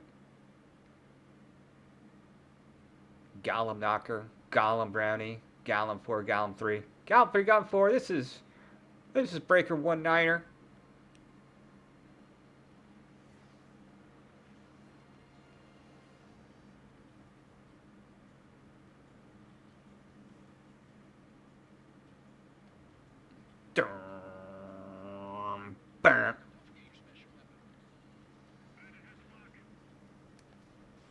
Yes!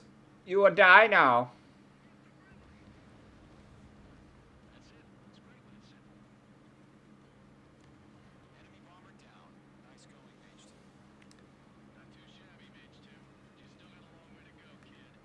Are you calling me Midge or Mage?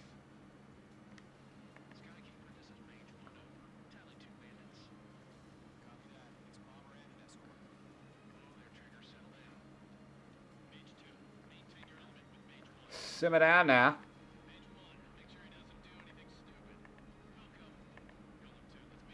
Oh, snaps.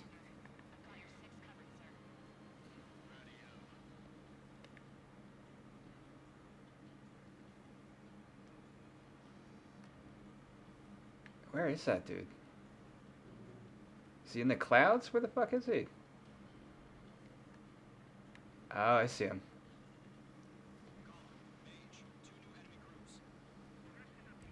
Booyah!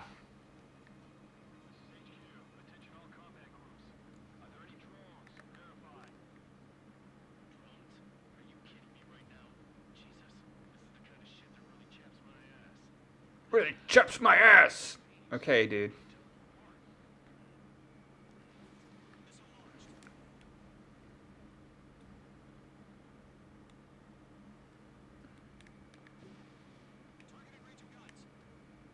Ah, come on.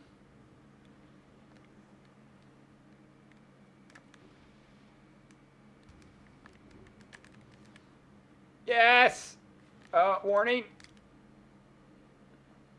I've seen Top Gun. I know how this works. I shoot the missile and you go boom. Yes.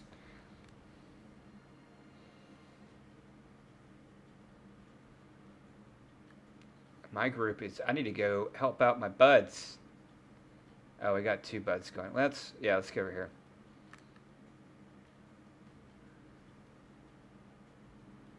I'm going to swoop down through the clouds.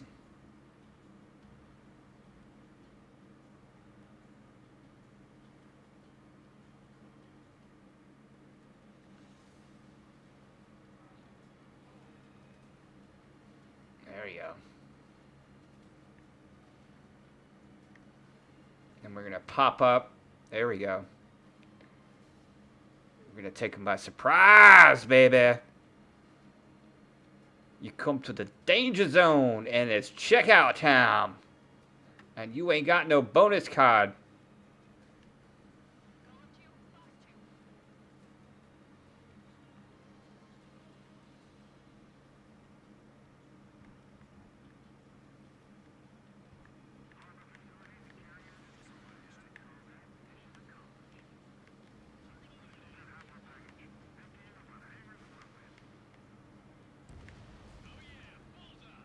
Oh, yeah.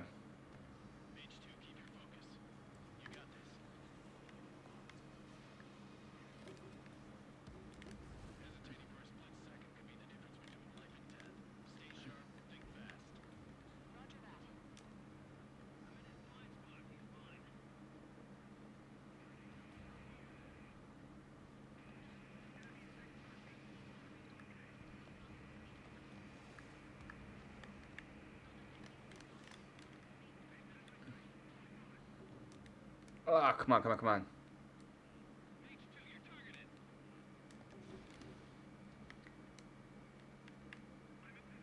Yes!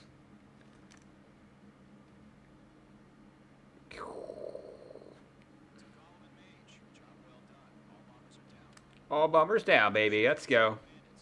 Keep it frosty. Tibble 2. Mage 2, Mage 3. This is Johnny Walker. This is Captain Crunch on the MC. We're going to go to Shake and Bake on the Country Cocker. Alright. No, dude.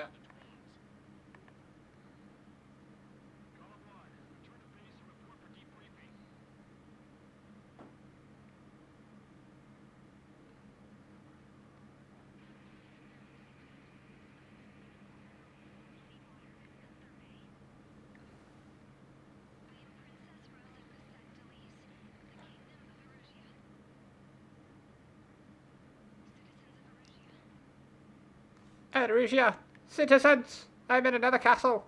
Please, send the Mario. Right. So the cool thing about Ace Combat games, too, is they'll do a replay of the mission, and you can do, like, different, like, camera effect, like, different camera angles and stuff. So, like, let's see here.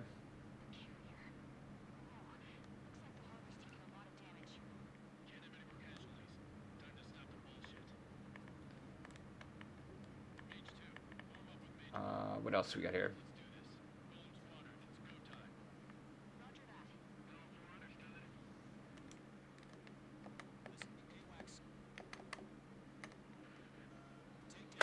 All right, so we're gonna skip that. We don't need to see replay. We all know how good I am. Yeah.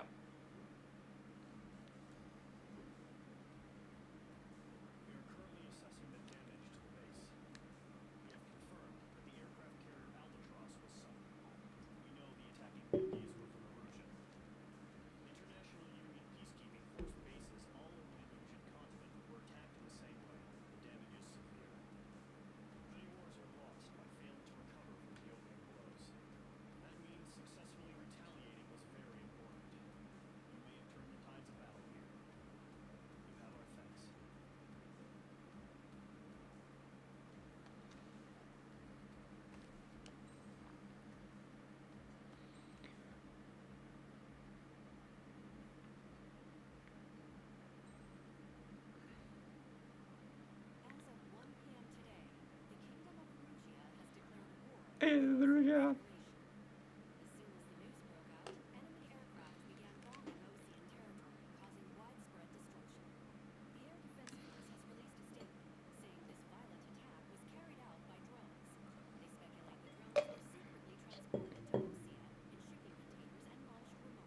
You are watching the OBC on the BGBC.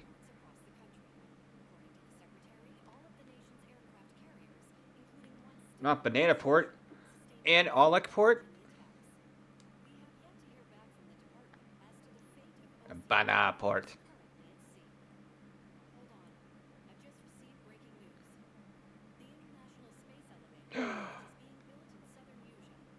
Not the space elevator.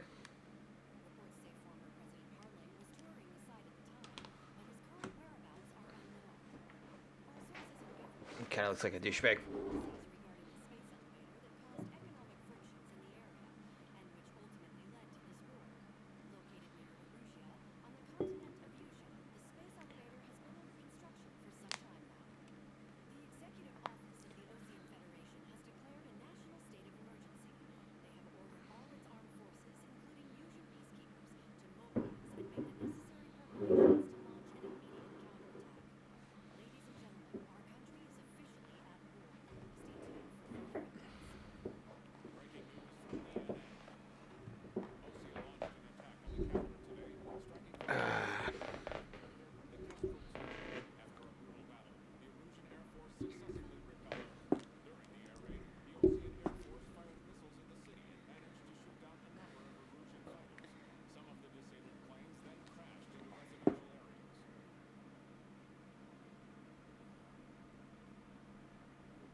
This is the part of I'm interested in.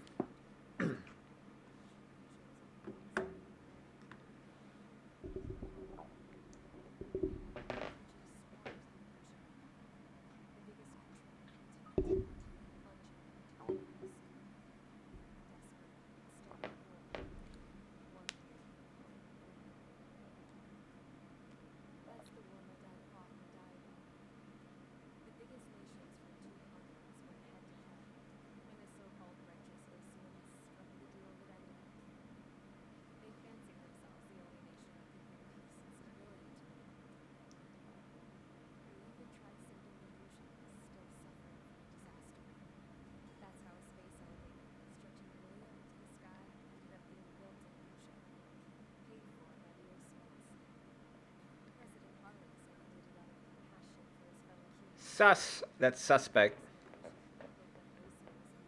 Right.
Oh God, I feel like my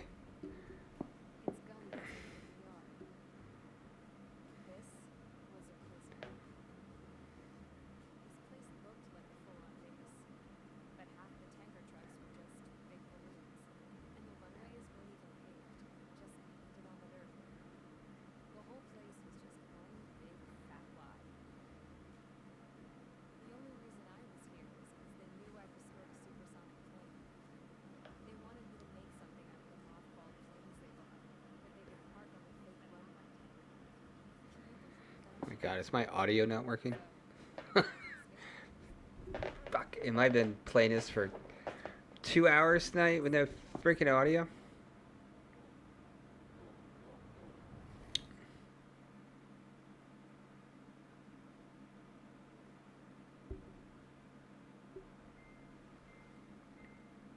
Alright, give me 1 minute. I'm gonna check something.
Alright, we're gonna check one thing here. Let's see here. So that should be, the audio should be good.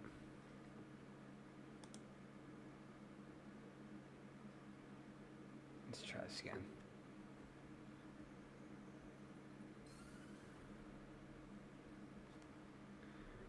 Check one thing here.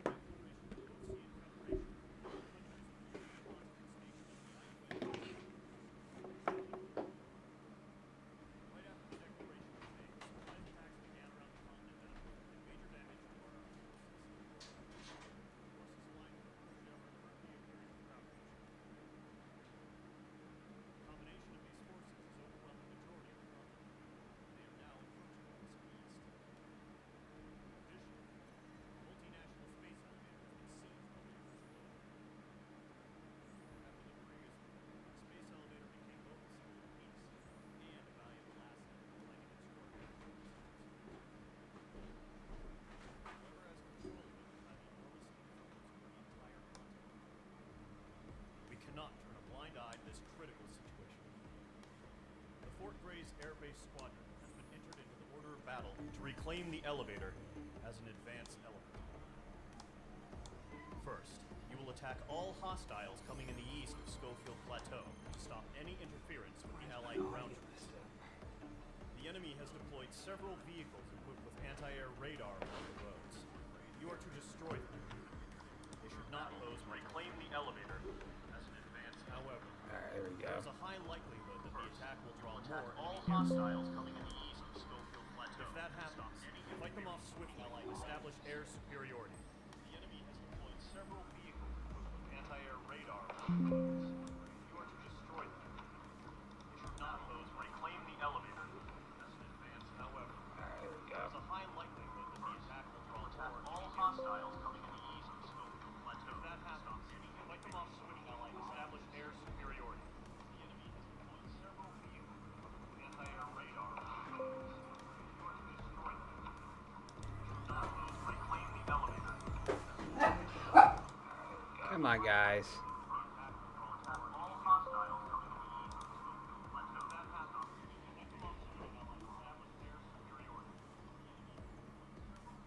Anti-air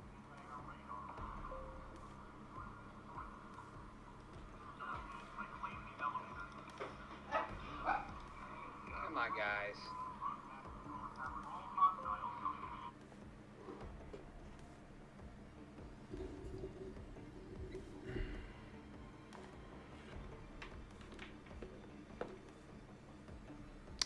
Give me 1 second here.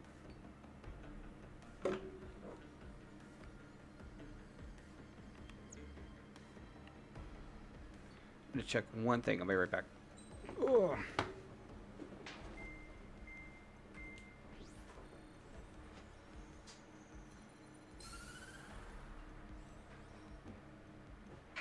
Erusia has made a declaration to the Ocean Federation and all countries on the Usian continent stationing the IUN peacekeeping force that we are now at war.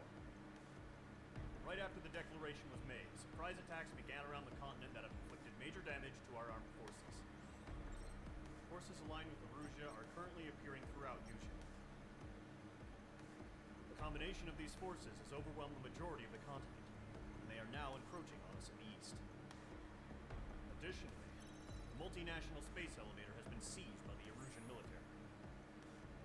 After the previous war, the space elevator became both a symbol of peace and a valuable asset in the fight against growing energy concerns. Whoever has control of it will have enormous influence over the entire continent. We cannot turn a blind eye to this critical situation. The Fort Gray's Air Base Squadron has been entered into the order of battle to reclaim the elevator as an advance element.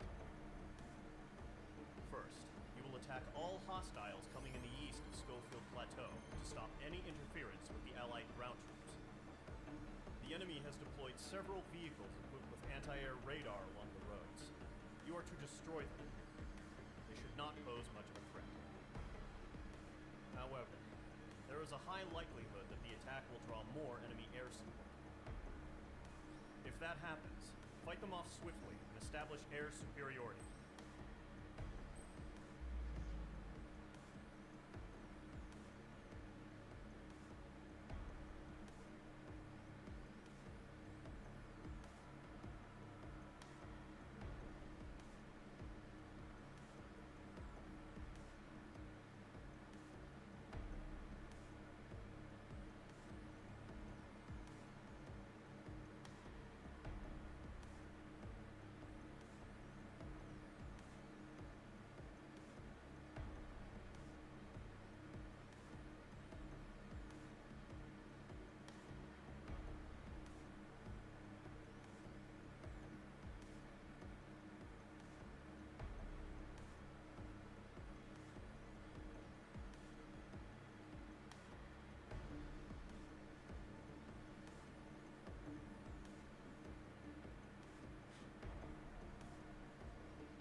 So the audio is not at like my ideal level right now, but it's not terrible. So we're gonna go ahead and we're gonna play one more mission here, and then I'll probably call it for the evening, so I can troubleshoot the audio.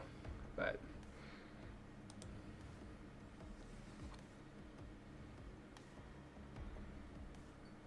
all right, we'll go get started.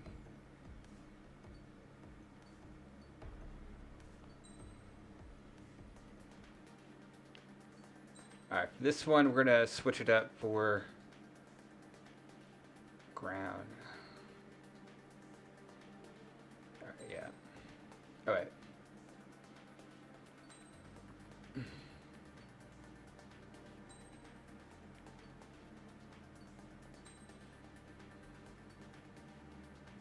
Bombs that home in on a locked target designed to explode once they have penetrated the target's armor.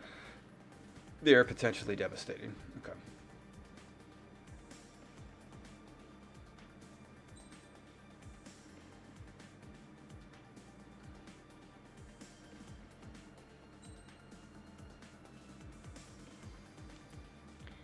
All right. Let's go. Mage Squadron, sortie, ASAP.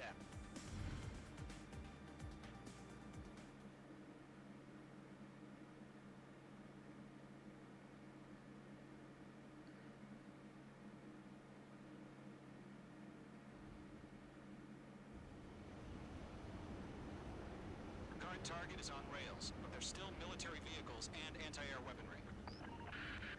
Destroy the target. But HQ has made it clear that no harm should come to civilians and no damage is to be done to public facilities. But, any aircraft shot down could land in civilian territory. No point arguing. That's how war is these days.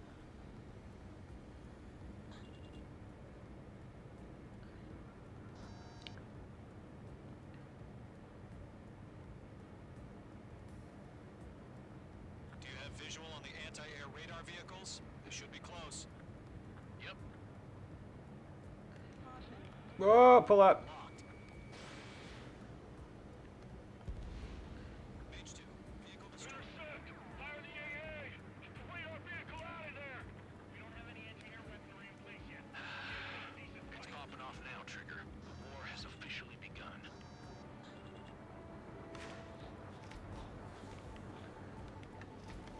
Get this.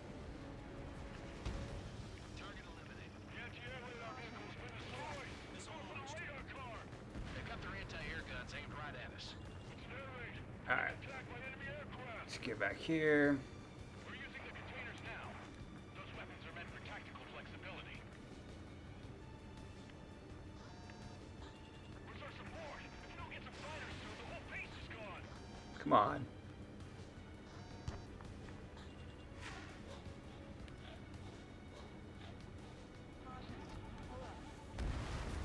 Target destroyed. 5 to go. 5 to go, chef. Get the fighters out there! Protect the radar vehicle!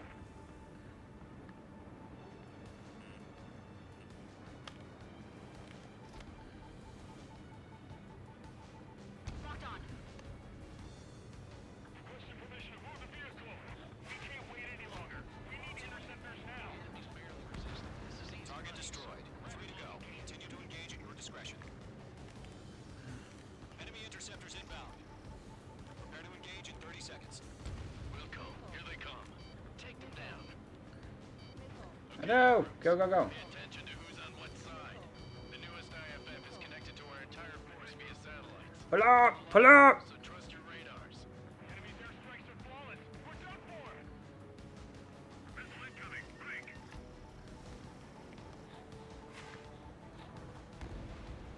Anti-air gun destroyed. Bandit in my sights. Mage 2 locked. Bandit is in my sights. Move the enemy aircraft away from the base. All aircraft. Residential area is below you. Bandit has a mark.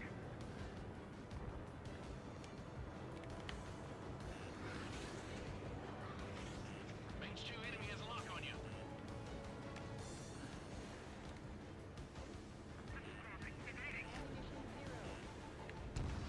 Two targets remaining. That radar was just about to go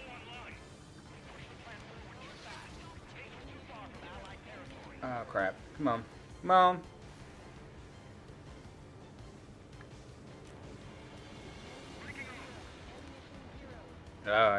Oh, shit. I got 0. Do I have any other weapons besides that? Alright. They're losing it after their allies on the ground were taken out.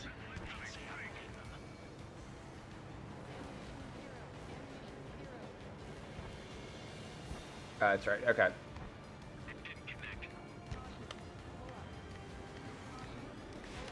Ah!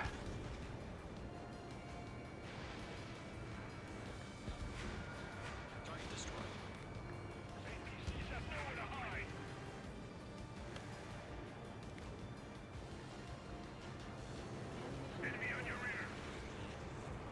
mine. I'll make it quick.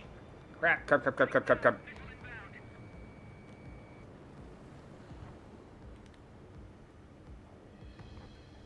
Where is that target? Where is it?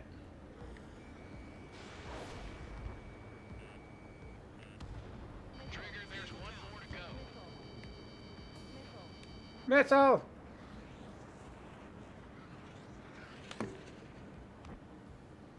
Alright, gotcha. I gotcha.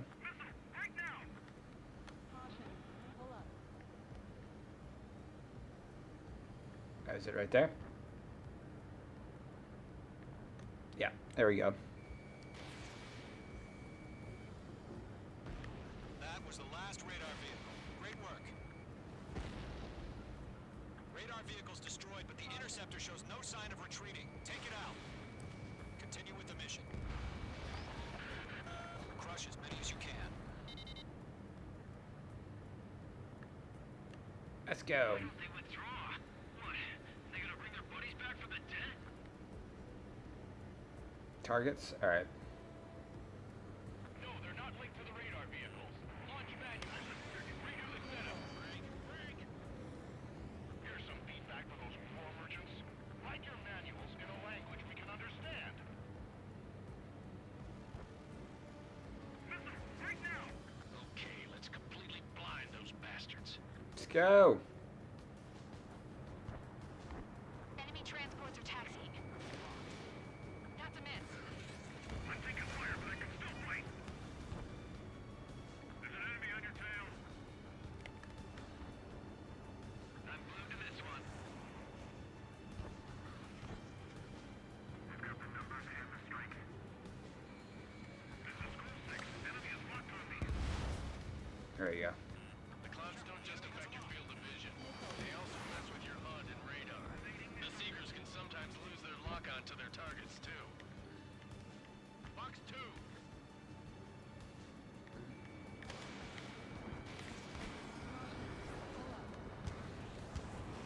Oh, there it is. Is that what I'm looking for?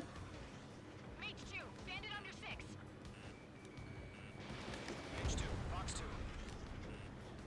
Ah, come on. Incoming. Break. Ah! Lead aim over clear ground. School 3, hit the bailout now. Golem 1, enemy will crash in a residential area. Just worry about staying alive for now. Where is the thing? The other... Alright, it's behind me. Don't ice up in there. Alright, here we go. Missile incoming. Break.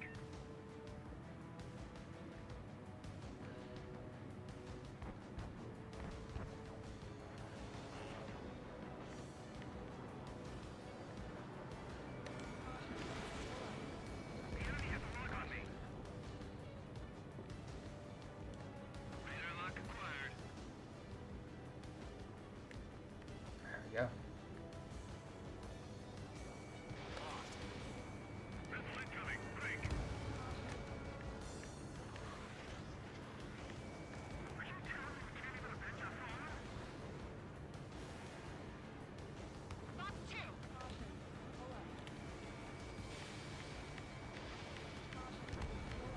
Missile hit.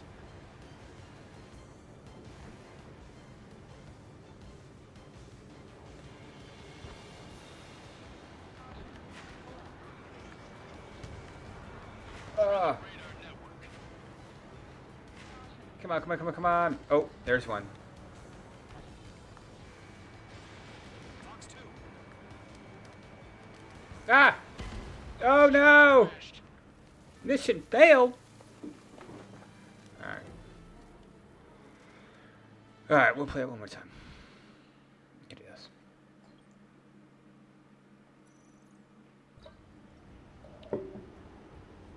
Current target is on rails, but there's still military vehicles and anti-air weaponry. Destroy the target. But HQ has made it clear that no harm should come to civilians and no damage is to be done to public facilities. But, any aircraft shot down could land in civilian territory. No point arguing. That's how war is these days. Do you have visual on the anti-air radar vehicles? They should be close. Yep.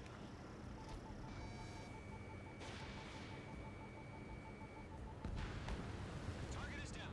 Intercept! Fire the AA! Get the radar vehicle out of there! It's popping off now, Trigger. The war has officially begun. The enemy's barely resisting. Alright. This is easy money, so grab it while you can. Alright, so let's get the radar vehicles. Get the fighters out there! Protect the radar vehicle! Requested permission to move the vehicle. We can't wait any longer. We need interceptors now. We're using the containers now. Those weapons are meant for tactical flexibility. Target destroyed. 3 to go. Continue to engage at your discretion. Enemy interceptors inbound. Alright. Prepare to engage in 30 seconds. Wilco, here they come. Take them down. Okay, recruits. Pay attention to who's on what side. The newest IFF is connected to our entire force via satellites. It's reliable, so trust your radars. Trigger, there's one more to go.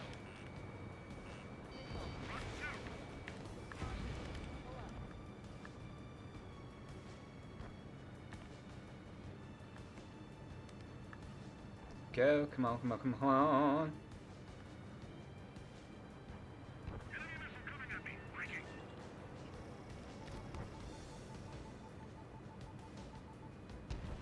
That was the last radar vehicle. Great work.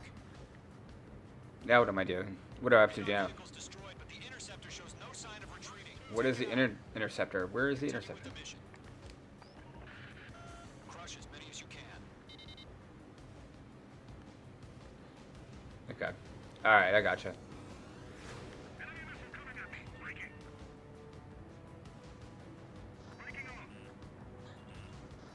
No, they're not fit for the radar vehicles. Launch manually. Redo the setup. Here's some feedback from those four. Come on. Write your manuals in a language we can understand. Enemy transports taxiing. The clouds don't just affect your field of vision. They also mess with your HUD and radar. The Seekers can sometimes lose their lock-on to their targets, too. Move the enemy aircraft away from the base. Target lock. Firing. On my target's tail.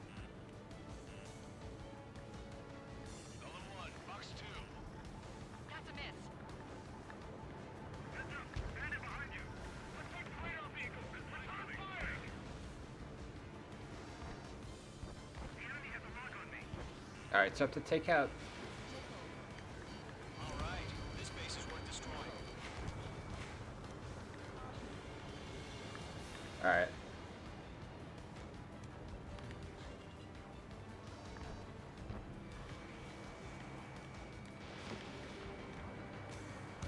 Missile connected. Gotta get that guy. Right now.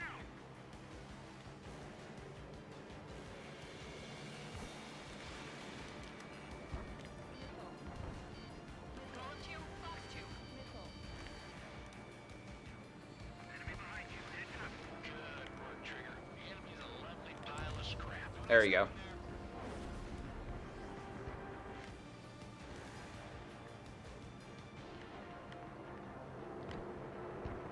We got here. MiG. Alright, we got MiG 21. What do we got going on? Let's get this guy. Let's go. Radar lock on you. Right now. Missile inbound. Missile hit. There you go. Clear ground. Score 3.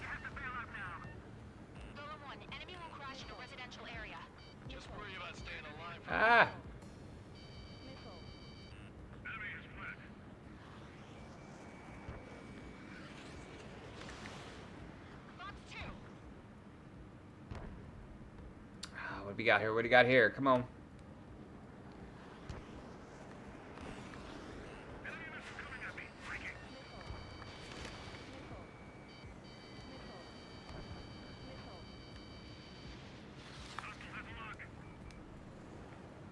Come on, come on, come on, come on.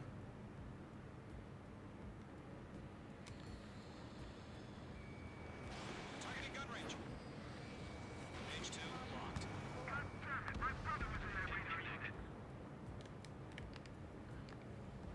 Locked on target. Where are my targets? Where are my targets? There we go. They have a lock on you. Shake 'em.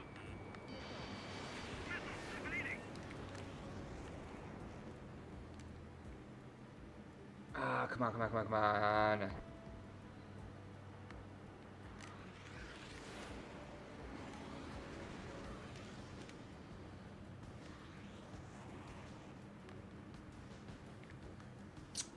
Crap, crap, crap, crap. I've got him in my sights. Golem 2, box 2. Huh? Keep your mind focused. 5 targets remaining. Enemy transport destroyed. There's more.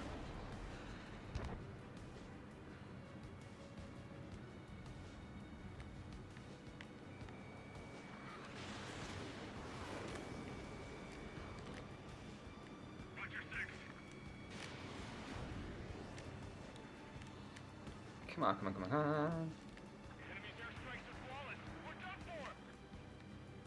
There's the 17.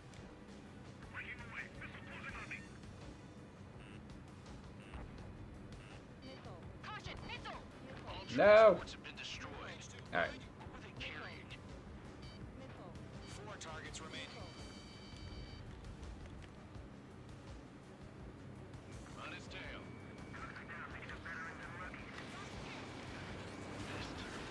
Come on. Like, what?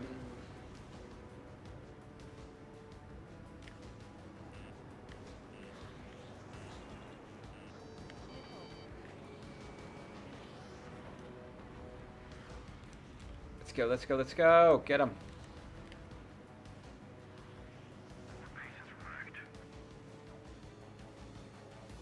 Box 2! Box 2! Evading missile. I've maneuvered behind the enemy.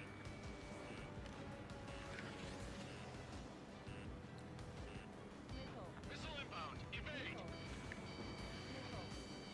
This is School 6. Attack missed. Trying again.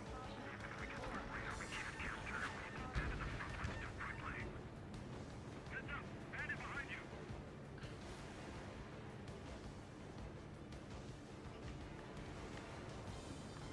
Bandit has the lock.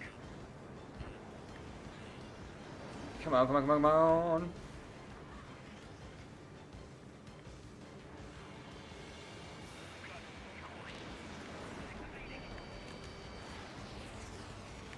Come on.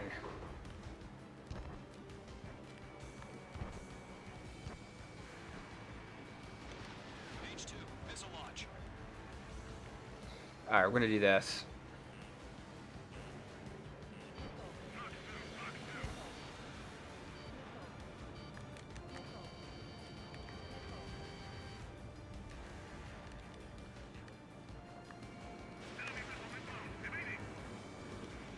Miss. That's a Come on.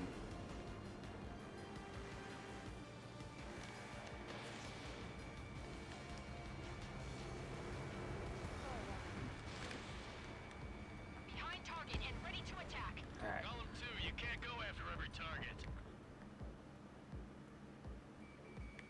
Locked. Enemy missile inbound. Evading. All right, there we go. 3 targets remaining. Enemy has a lock on you. Missile inbound. Evade. Come on, come on, come on, come on. Column 1, box 2. All right, good, good, good, good. Launch preparations complete. Bullets are free. Whenever you're ready. Stand clear, 15 meters. UAVs ready to launch. Away.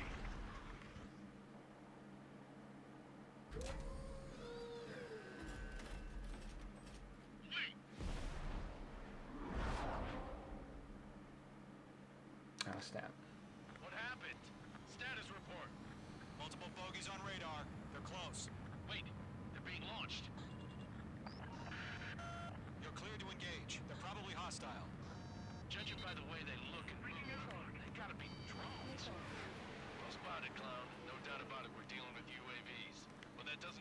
Come on. Just think of them as somewhat clever decoys. Take them all down. These drones have great agility. All aircraft. You know what high G turns are, right? Use them. HQ, this is Golem 1. You press L and Confirmed as UAVs. Repeat, bandits are drones. Golem 1, that doesn't matter. Destroy all enemy fighters and get out. It doesn't matter. He's saying the war could change in an instant. Get over it. Yeah, I just wish they'd give us a bit more warning.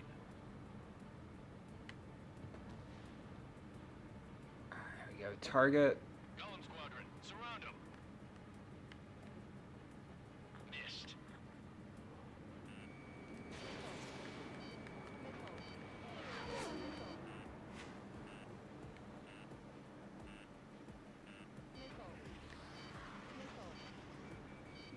Targeting gun range. Mage 2, bandit on your 6.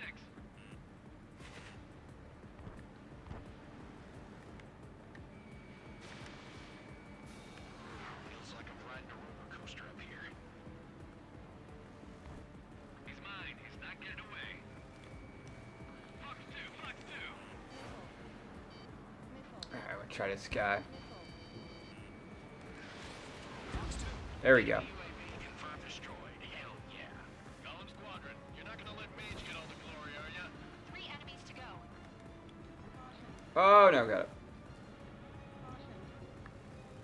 Crap. The aircraft is icing up.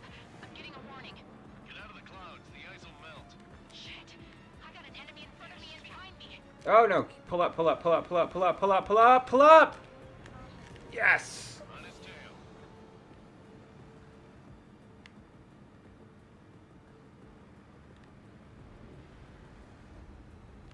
Mage 2, behind you.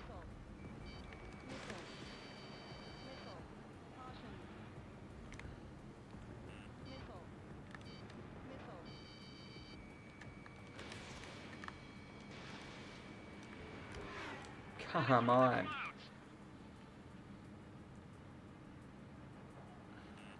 Watch out, the enemy has a lock on you.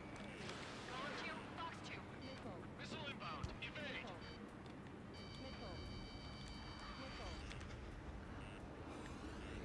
Come on, come on, come on, come on, come on! I'm in his blind spot. He's mine. Alright, here we go. Buy a dinner for anyone who takes down an enemy. That's all I want to try. You're doing good. Go. Golem 2, just 2 more. There we go. One to go. Let's get through this without any casualties. One more, one more.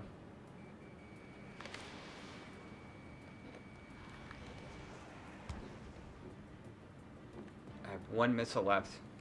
Got this.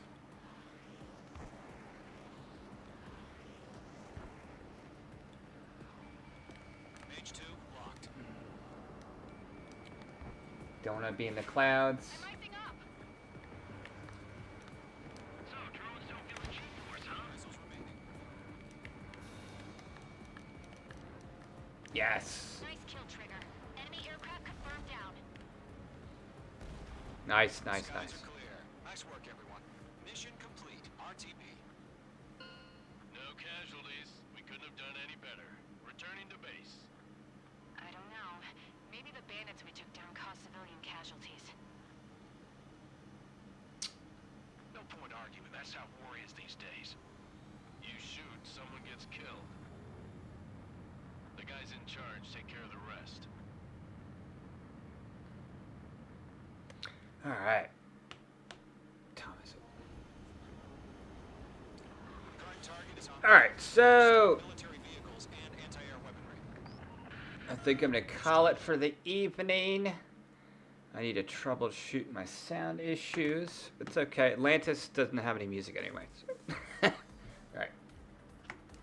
You've given us air superiority by destroying their radar.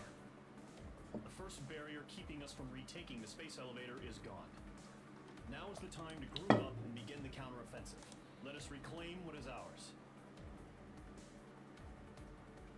Alright. Thank you for joining me this evening, everybody who was watching. Tomorrow morning, 10:30, I'll be playing Chrono Trigger, and I will have my audio issues fixed. Thank you. Bye.